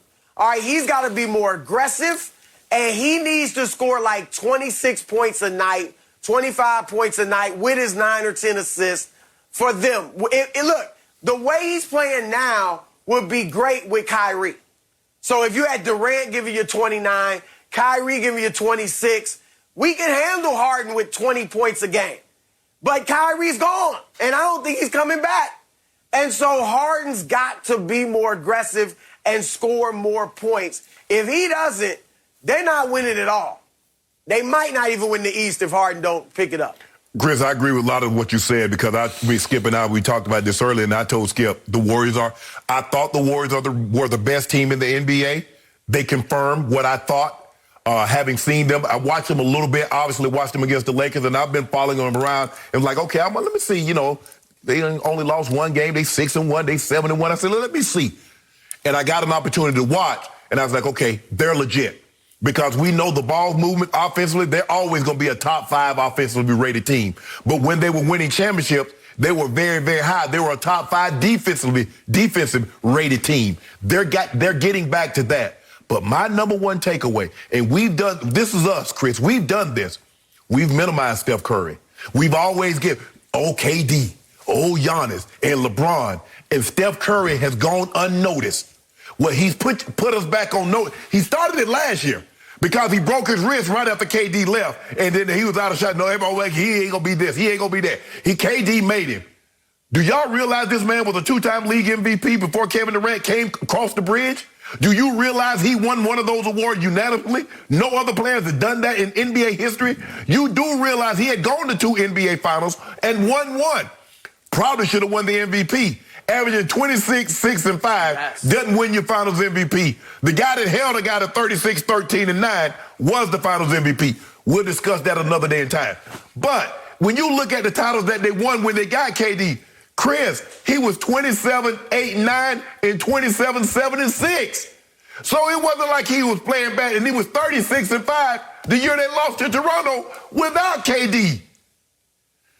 I just think the thing is, he wanted to show that y'all keep on thinking that I was a Kevin Durant creation. I was not. I am not. I'm legit. I'm Stephen Curry, the greatest shooter that ever played, and I'm a top. He wins an MVP. He wins a title. He's a top 10 player. That's fact. We ain't gonna debate this no more. He wins a title, wins the finals, gets that MVP. It's over. How you keep him out of the top 10, Chris Broussard, with his resume? You can't. I ain't mad at you. You can't. I ain't mad at you. You can't. It's on you. You better win MVP. He's right now got 0 MVP. You need to give him respect, though. You want to give him that. He better earn the respect in the postseason, which he has never done in my point of view. All right, back to what I saw last night. I saw a little different game than you guys did. I don't know. I got to get a new TV, but I saw Brooklyn come out in the first quarter and look like Brooklyn Nets. I saw KD score 12 quick early points, made both his first 2 3-point shots, and I thought he's going to go for 40 against Steph. And then I saw a nip-tuck game all through the second quarter, back and forth, teeter-totter, teeter-totter. 33.2 seconds left. I saw Brooklyn take a 1-point lead, so it's not like they got blown off the floor from jump. And then all of a sudden, Steph didn't happen. Andrew Wiggins happened. Oh, he's still on the team. I forgot about Andrew Wiggins, who oftentimes just goes along for the ride. He's averaging 18 and 4. It's not what he used to average as the first overall pick in the draft, but all of a sudden he hits a 3, and then he hits another 3 at the buzzer, and all of a sudden they go to the halftime locker room up 5. And Steve Kerr, who is the anti-Mike McCarthy, because he must give them speeches at halftime that has them jumping off out of their chairs ready to play, or maybe they got some energy drinks that we got to find. You and I got to get a hold of some of these energy drinks. Yeah, they keep coming out like that in the third quarter. They come out, they are a plus 124 in the third quarter through 14 games this year. That's preposterously great. The next on the list, Charlotte, is a plus 50 in third quarter so far this year. So, wait, Golden State's a plus 124. They are blowing the league off the map in the third quarter. What happens to my man Kevin Durant? Well, all of a sudden, Andrew Wiggins comes out hot again, and he makes his first 2 shots. So now he's scored 6. That's 10 straight points from Andrew Wiggins. Not Steph Curry, Andrew Wiggins. And all of a sudden, they're down 9. And guess what? Kevin admitted after the game, I started pressing. I started forcing. Yeah. I started taking shots I shouldn't have taken. If we could just quickly see what happened to Kevin Durant, I've never seen him this out of sync. In the third quarter, he goes 0 for 8, the worst shooting quarter of his career. Because, Golden State comes at you in waves of long, strong, skilled, high-energy athletes off the bench playing defense, all of them defensive minded. Look at Kevin. This Kevin, boy, that one I thought was going to be good, and it was short. He just didn't shoot with conviction or authority or much confidence. I've never seen anything like this. And once he started to miss, you know what happens? Well, I thought he had that one cold, and it's way short and a little right. And this is still in the third quarter. This is Kevin Durant. That's almost an air ball off the glass because he couldn't even get a hold of the basketball. And then a mid-range, is that not money for him? Yeah. And it's so short it barely ticks off the front iron. Right. Okay? He came unglued because his team is falling farther. All of a sudden, you're down 20, and he's saying, I gotta. And I've never seen him so uncharacteristically out of control in a quarter. But Chris, Skip talked about how Kevin Durant came out in the first quarter. Steph Curry matched him shot for shot.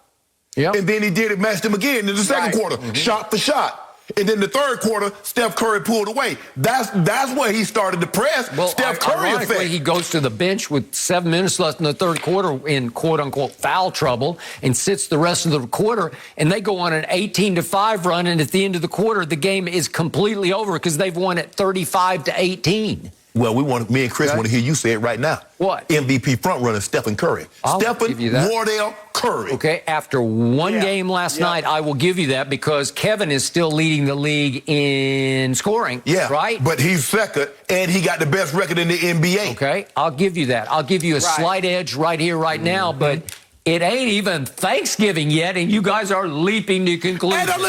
Because you're sick and tired of me saying Kevin Durant is the best player on the planet, because he is. Are we sure? Because Steph Curry said not tonight. Skip, here's the thing. If he wasn't last night. Okay, right here, right now. Time out. I'm sorry, Chris. Before you go, I need to get this man on record. Right here, right now, would you take Steph over Kevin Durant? Skip Bayless. No. Skip Bayless. You see what he tried to do? No. Chris, he tried to change the argument. Thank you. Case closed. It's over to you, Chris. Go ahead, Chris. Take it away. Skip, I might be wrong, and maybe it's happened. But I don't remember, and I want to know, do you guys ever, them chanting, the fans chanting MVP, MVP for an opposing player in a superstar's arena? No. Like, I can't imagine. Again, maybe I'm wrong. I can't imagine that happening in LeBron's house, Giannis's house, Jokic's house, Steph's house. Jordan, any of the that's not especially to a former teammate of your guy. Like, that was disrespectful of KD. Help us out here. And I don't think the fans don't like him, but it was disrespectful. Okay, Chris, you have covered the Nets in your career. You know Barkley's. We don't. We don't really know what the vibe is or the feel. How did the Golden State fans take over Barkley's last night? How did they get the tickets? Skip, you know I'm here in greater New York. The Nets they are not the story. The Knicks are still the story. And it's baffling. It seems crazy. I know to the nation, Brooklyn's a much bigger story, obviously. Here in New York, they are second fiddle at best to the Knicks. I mean, really. Like, people are more on the talk radio, on obviously in the fans in the area. The Knicks are still by far the show.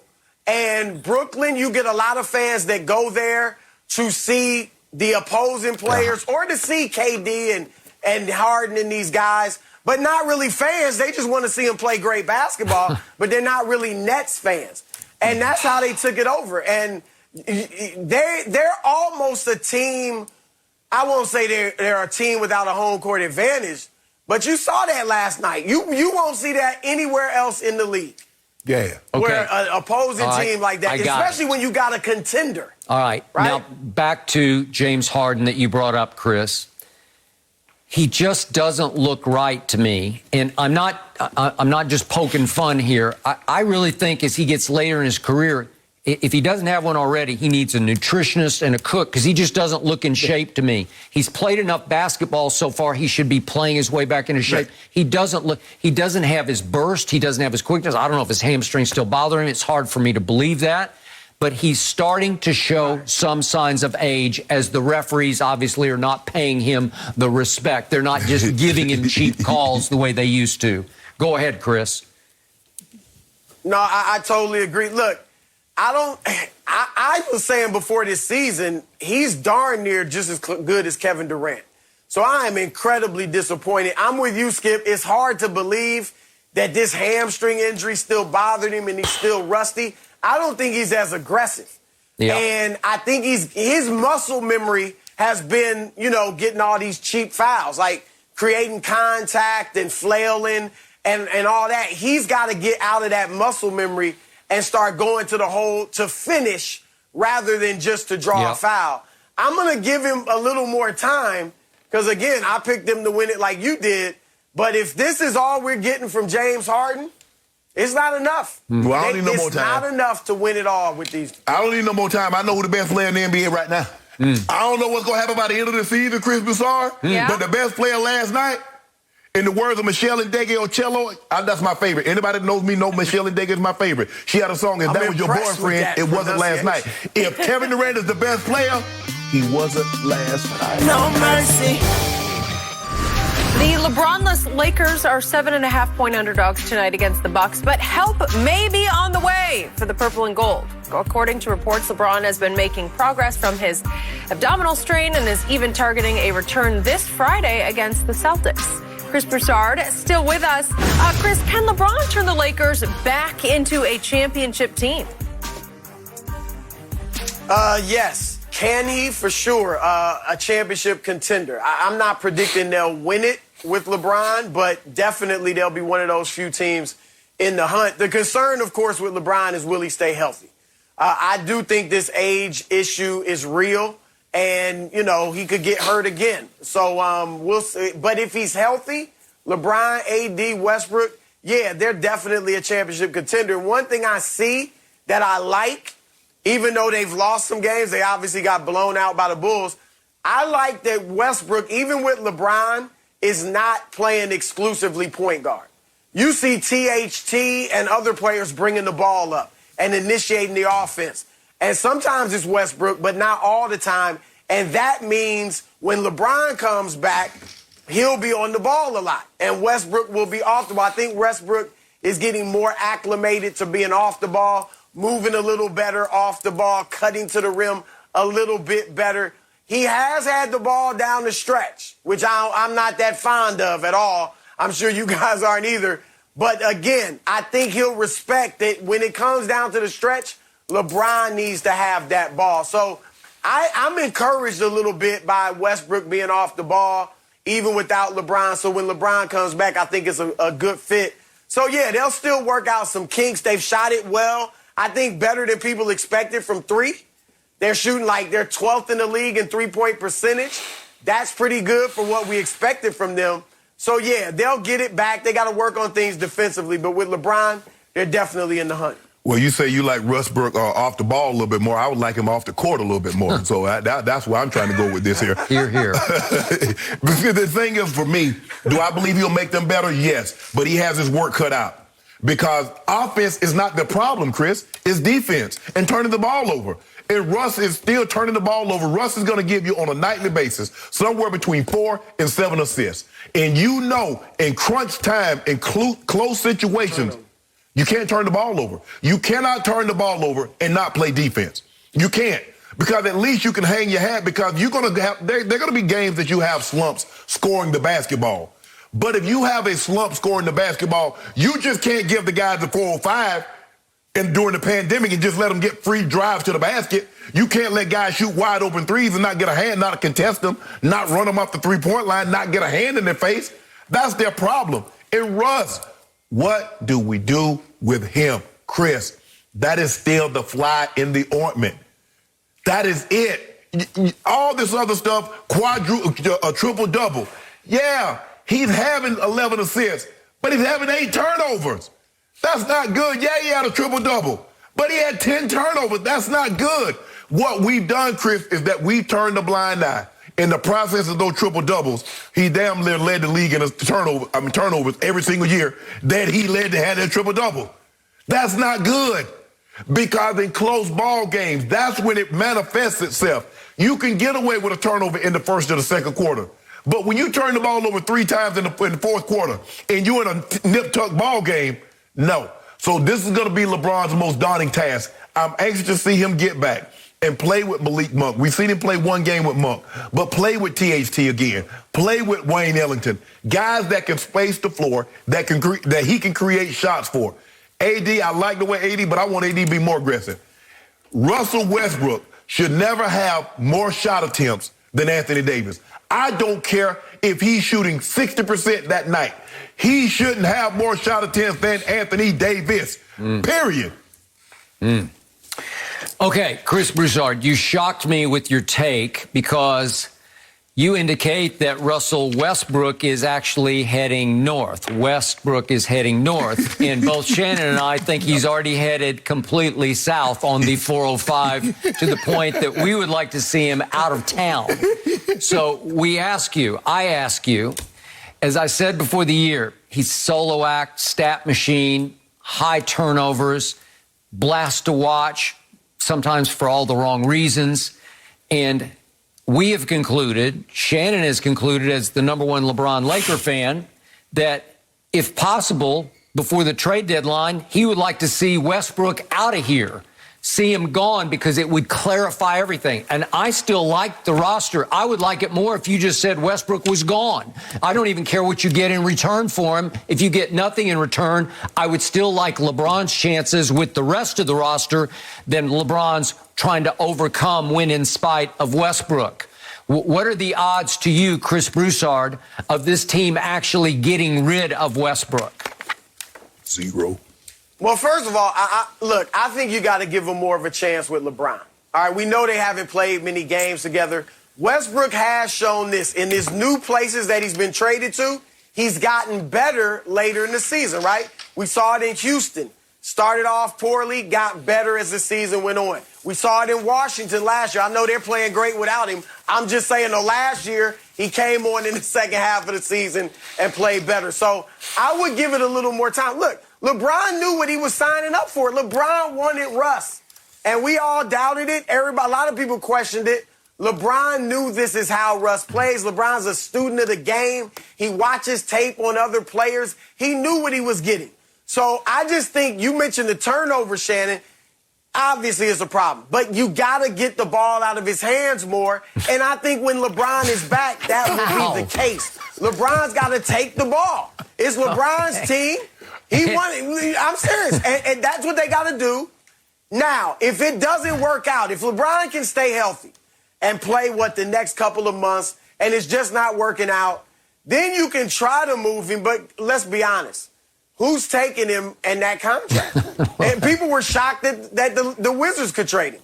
Okay. And so a contender's not going to want to fit him in, and a bad team, you're not giving him the ball to him, so it takes away from your young developing player. So they might be stuck with it. So, Chris, I agree. You've got to get the ball out of Westbrook's hands. How? He lives for the ball in his hands. It's who he is, who he's always been. Nobody's ever held him accountable for all those turnovers. He's running away again with the league lead in turnovers. What do you do with him if he doesn't have the ball in his hands? He is simply the worst superstar jump shooter I have ever seen. High turnovers, lousy shooter, 29% from three, so liability from three, and he still takes 4.3 a game, which is way too many. Okay, so if LeBron says, give me the ball and get out of the way, he's a low-end defender. He can steal the ball occasionally, but he doesn't really on-ball defend. No. Okay, so help me out. What's his value to even be on the floor? You go stand over there and stay out of the way? His energy and getting moving without the ball. Look, so we've seen players have to adjust. Later in their career, individual stars who go to a team and they have to adjust. And this is, look, LeBron's got to, whether it's talk to him, I don't know that LeBron will sit down and talk to him about it, but he's just got to take the leadership of the team. It's as simple as that. Because it's not going to work. You guys are right. I mean, if Westbrook's got the ball in his hands as the point guard and LeBron's playing off the ball, that's not going to work. I say it all along. LeBron should be the point. Russ should be off the ball. And you got to admit, I mean, Russ isn't handling it as much as he has in the past. And let that sink in, I mean, Chris. THT is handling the ball a good Think about amount. what you just said. He's not handling it as much as in the past, but he's still leading the league in turnovers. By far. So just imagine. He's trying to make too much happen. He's trying to make too much happen. But that's where the leadership comes in. That's where the culture of your team comes in. Okay. LeBron and AD are bigger stars right now than Westbrook. Yeah. And they just going to have to, look, they brought him on. They going to have to make it work. Damn. You can't just hope Westbrook realizes it. Chris, to your point. That's leadership. Taylor Horton-Tucker is a nice young player. He's like 20 and looks like he's 30 to me, and he plays like he's 30. And I agree with you, especially the other night down the stretch. He's dribbling the ball up the floor. So bully for him. Way to go. So he's a better fit with LeBron and AD. And obviously, I like that. Melo's been sensational. Yeah. He's played like Denver Melo. So you've got a lot of nice pieces, starting with Monk and Ellington. You can shoot it. Russ doesn't even fit. He is the fly. It's like a super fly in the ointment, right? No mercy. Again, the tip-off games between the Big East and Big Ten continue tonight as Michigan State takes on Butler, followed by St. John's against Indiana. It all starts at 7 Eastern on FS1 and the Fox Sports app.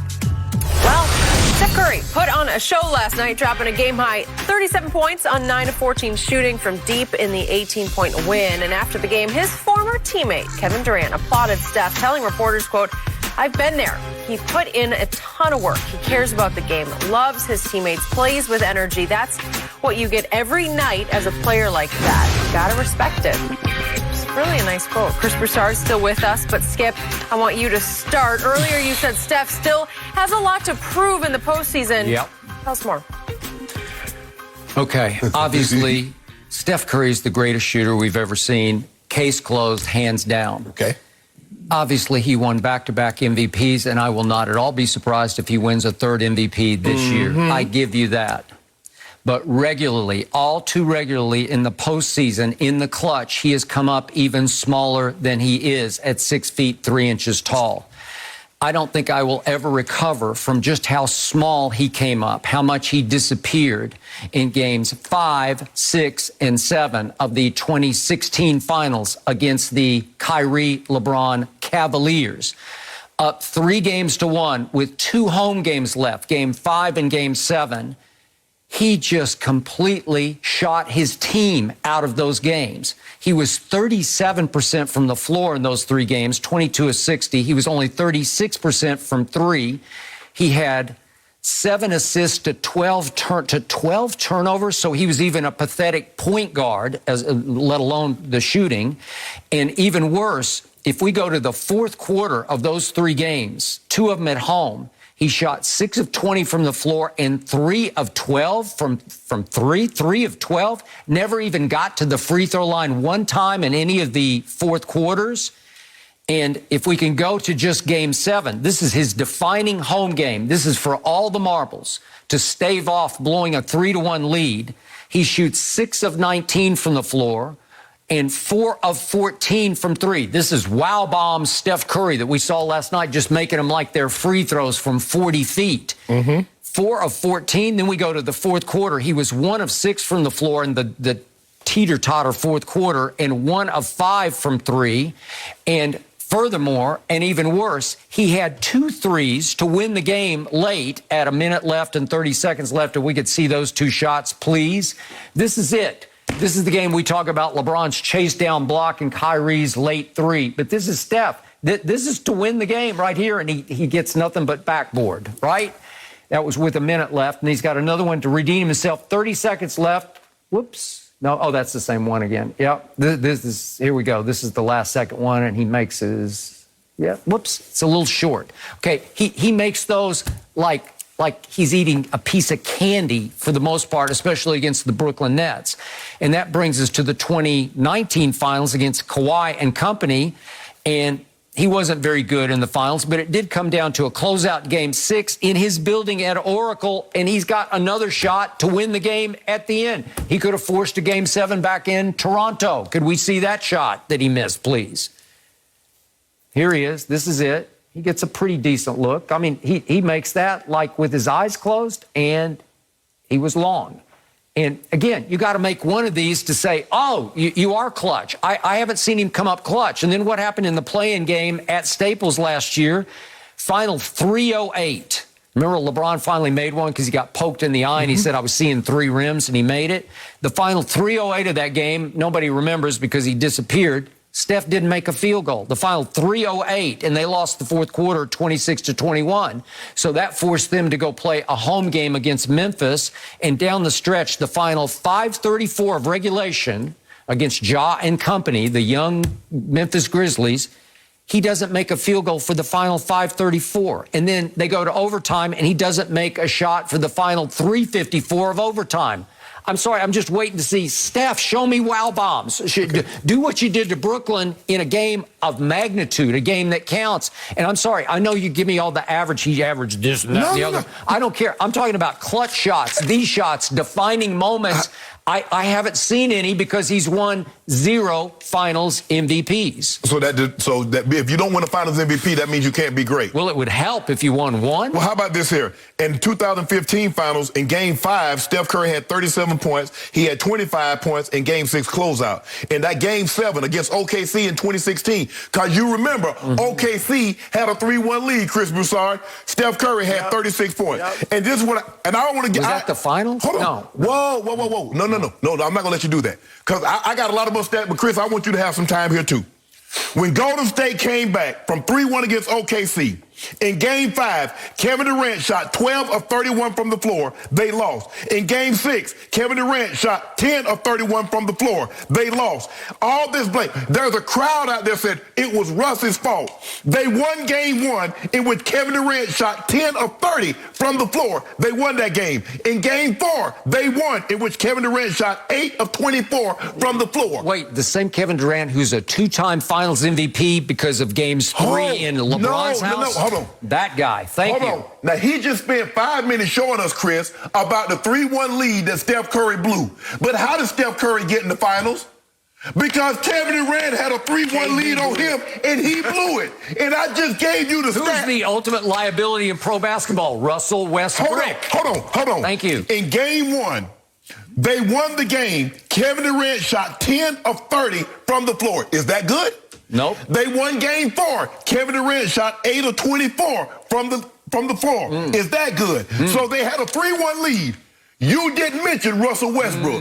It was only when they lost the 3-1 lead in which Kevin Durant helped them lose that you blame Russ. Well, Kevin Durant showed some blame in this too now. Well, now that you brought up Kevin Durant, could we please see the shot he hit right in LeBron's grill to win Game 3 and turn the whole series around in the first Finals against LeBron? Look at this. Skip. You want to talk about clutch? That's clutch.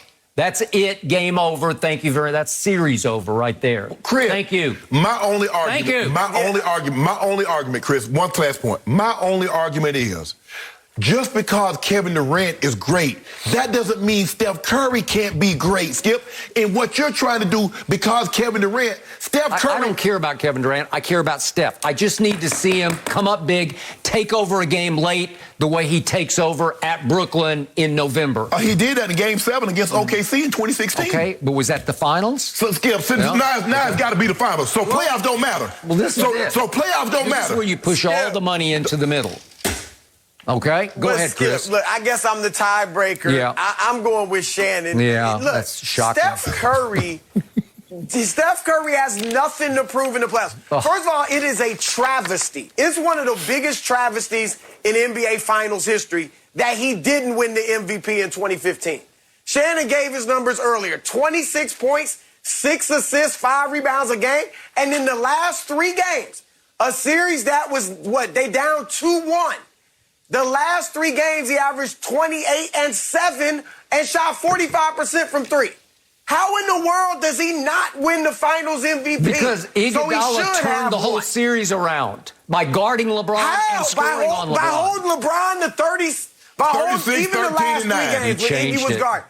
Everything changed. LeBron that's fine. Iguodala played well.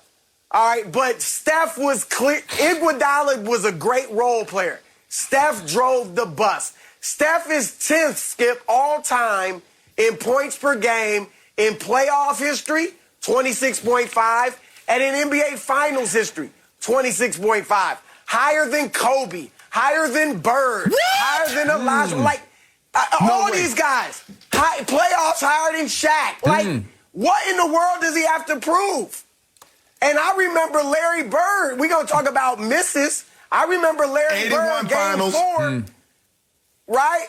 81 Finals, had 2 back-to-back 8-point games. But 87, he misses a potential game winner that his foot's on the 3-point line in the corner against the Lakers. He was open. I can point to issues like that with LeBron, Magic, Kareem, all types of players. You know what? And, yeah, you can't hold that against Steph. I was told that LeBron sent flowers to Steph to thank him for coming up so small so that LeBron could finally come back and win a championship from 3-1 down. That was all about what Steph didn't do so much as what LeBron and Kyrie did do. Well, your guy gave up a 3-1 lead. He didn't send flowers. He went and joined them. He didn't send flowers. He didn't send no note. He said, I'm coming to see you. They begged him. They went and recruited him. They flew all the way to Long Island to get him. Yep. All right. That shot you always point to that you showed Durant over LeBron, I mean, it's a great shot. But look, it's easier when you got everybody paying attention to Steph, everybody paying attention to Clay. Durant's a great shooter. LeBron should have paid more attention to His easiest Clay. basketball was in Golden State. Easiest basketball was in Golden State. Chris, I hear you. You tried to minimize Steph. Yeah, Thank you for joining us. You always keep things very interesting among these guys. Chris, we'll check in with you soon. No mercy. Don't miss your chance to win $25,000 tonight on the Fox Bet Super 6 app, where players have won over $5.5 million. Scan the QR code, download the app, pick the outcomes of 6 NBA games for your chance to win. It is free to play. Best of luck. Dak Prescott running through Falcons defenders to score a touchdown while already leading 36-3 on Sunday brought some concern to Jerry Jones. When asked about the play, Jerry said, quote, I worry about it. I do worry about it. We've got to just realize that at the end of the year, what this is about being standing. I hear Jerry there. Shannon, should Jerry be worried in your eyes? Well, he should be worried, but I think if Jerry really wanted to put a stop to this, he could. I don't get the point of this, Skip. Whether you're up 30 or down 30 at that juncture of the ball game, why is your starting quarterback in?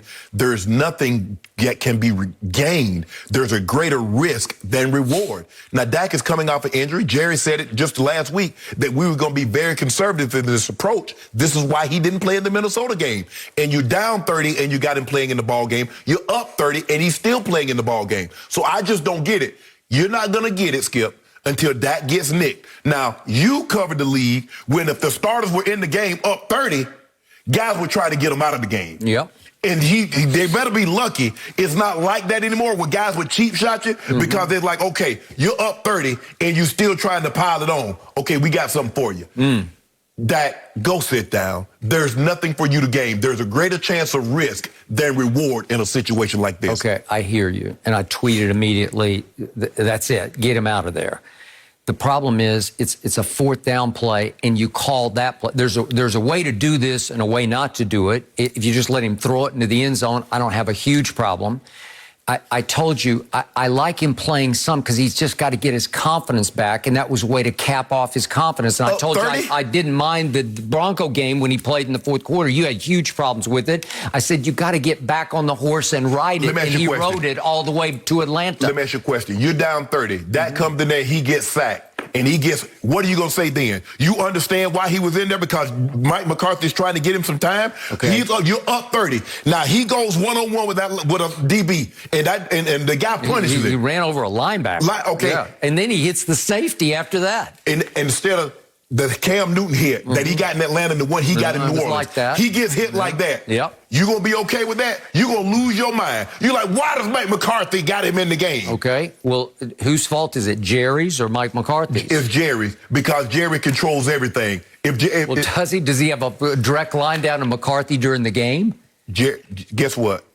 On Friday, they have a discussion. I'm sure they do. After the game, when they come in on Monday, he's talking to the owner. So they've already talked. All Jerry has to say, we're up or down this many points. Dak's coming out of the ball game. Done.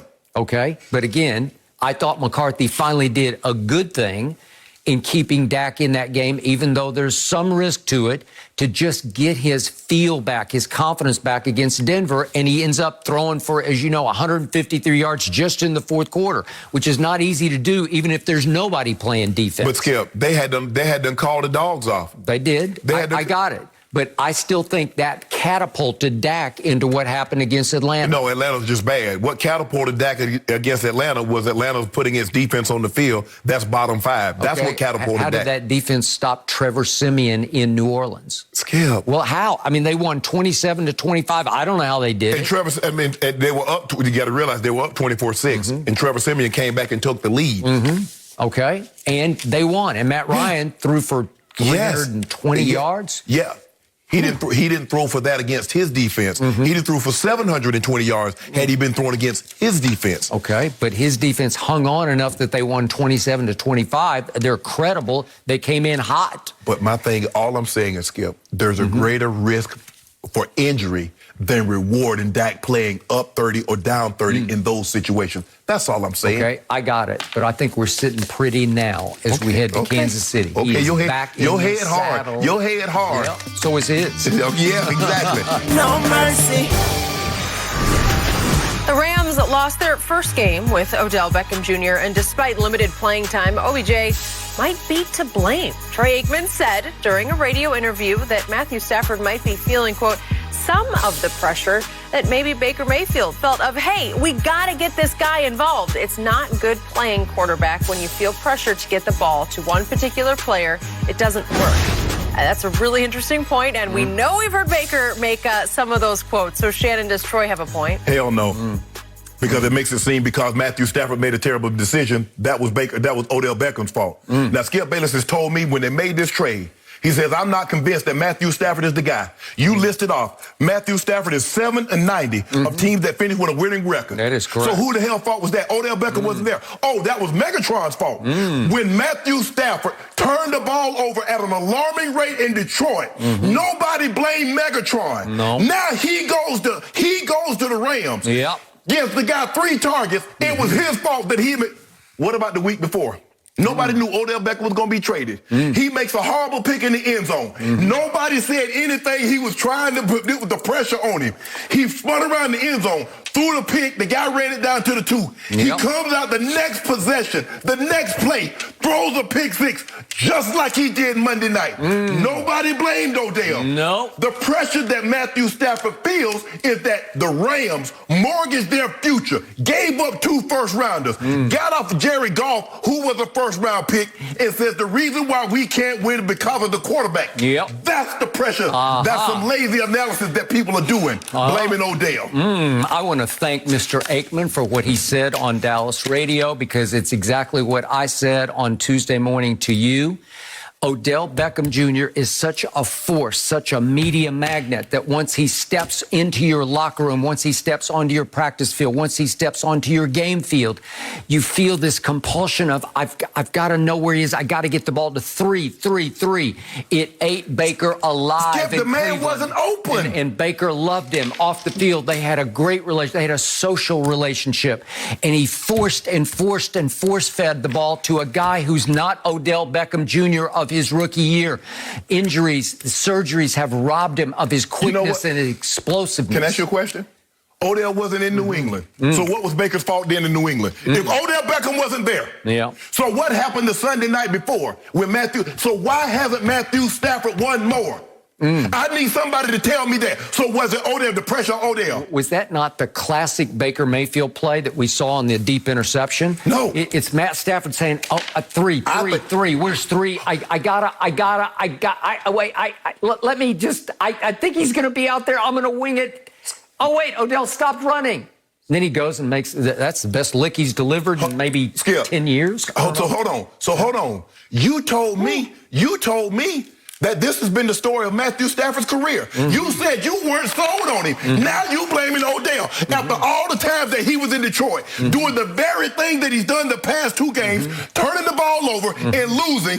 Now, because it's lazy, it's easy to say you blame Odell. No, it's not lazy. It's just a fact. It's what happened to Baker Mayfield. So let me ask you a question. Why was Matthew Stafford 7-90 when he was in Detroit against teams that finished with a winning record with no Odell Beckham Jr.? Just answer me that. You and Troy, answer me that. Just answer that. Okay, well, if you'll answer me, why did Baker Mayfield's career take off last year and he goes 8-3 and gets graded as the 4th best quarterback in pro football over the last 11 games without Odell Beckham Jr.? You see what you did? Now, see, you didn't mention Nick Chubb. You didn't mention Kareem Hunt. No, they're good. No. You didn't mention the defense. Now, you saw the defense. Now, I told you when they beat Cincinnati, 41-16, I said, are you telling me the defense is going to give you 3 turnovers and one of them a pick 6, and you're going to allow Nick Chubb to give you 10 yards of carry, they're going to run for 200 yards? Yep. You like, don't know it's Baker, it's Baker.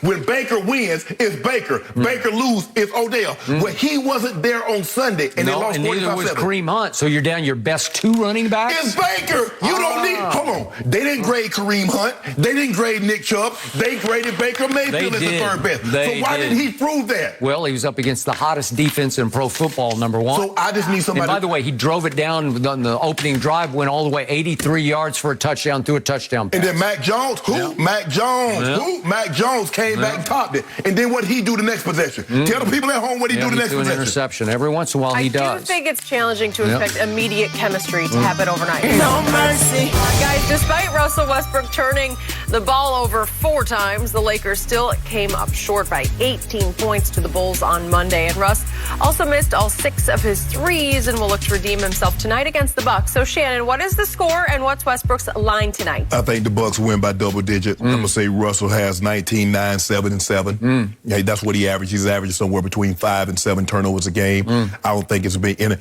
Giannis is going to get back on track. They don't play any defense. They turn the ball over too much. So I think that I think the Bucks win in a blowout. Showcase game, ESPN, probably the last game Russ has the solo stage before LeBron returns. I say he goes for a quad tonight. I'm going to go 25, 12, 10, and 10 turnovers. And I'm going to predict that the Lakers steal one here because the Bucks are really struggling. They're beat up. Drew Holiday's beat up. Everybody's struggling until they play the Lakers. Well, the Fakers. Look at what OKC, they were struggling. Basley can't make a 3. Yep. He plays the Lakers, he can't miss. Lou Dort can't miss. Gilgeous-Alexander can't miss. Lakers are what the doctor ordered. That's bad. Well, Lakers are turning to homecoming, football homecoming. I still believe in them. No, you don't. No, you don't. I don't know if I believe that. I don't know if I believe that. You got us down right now. I want to have a good game tonight. That's it. Help is on the way. Skip Shannon back tomorrow. Paul and Enjoy are on Now with the Herd. Have a good one.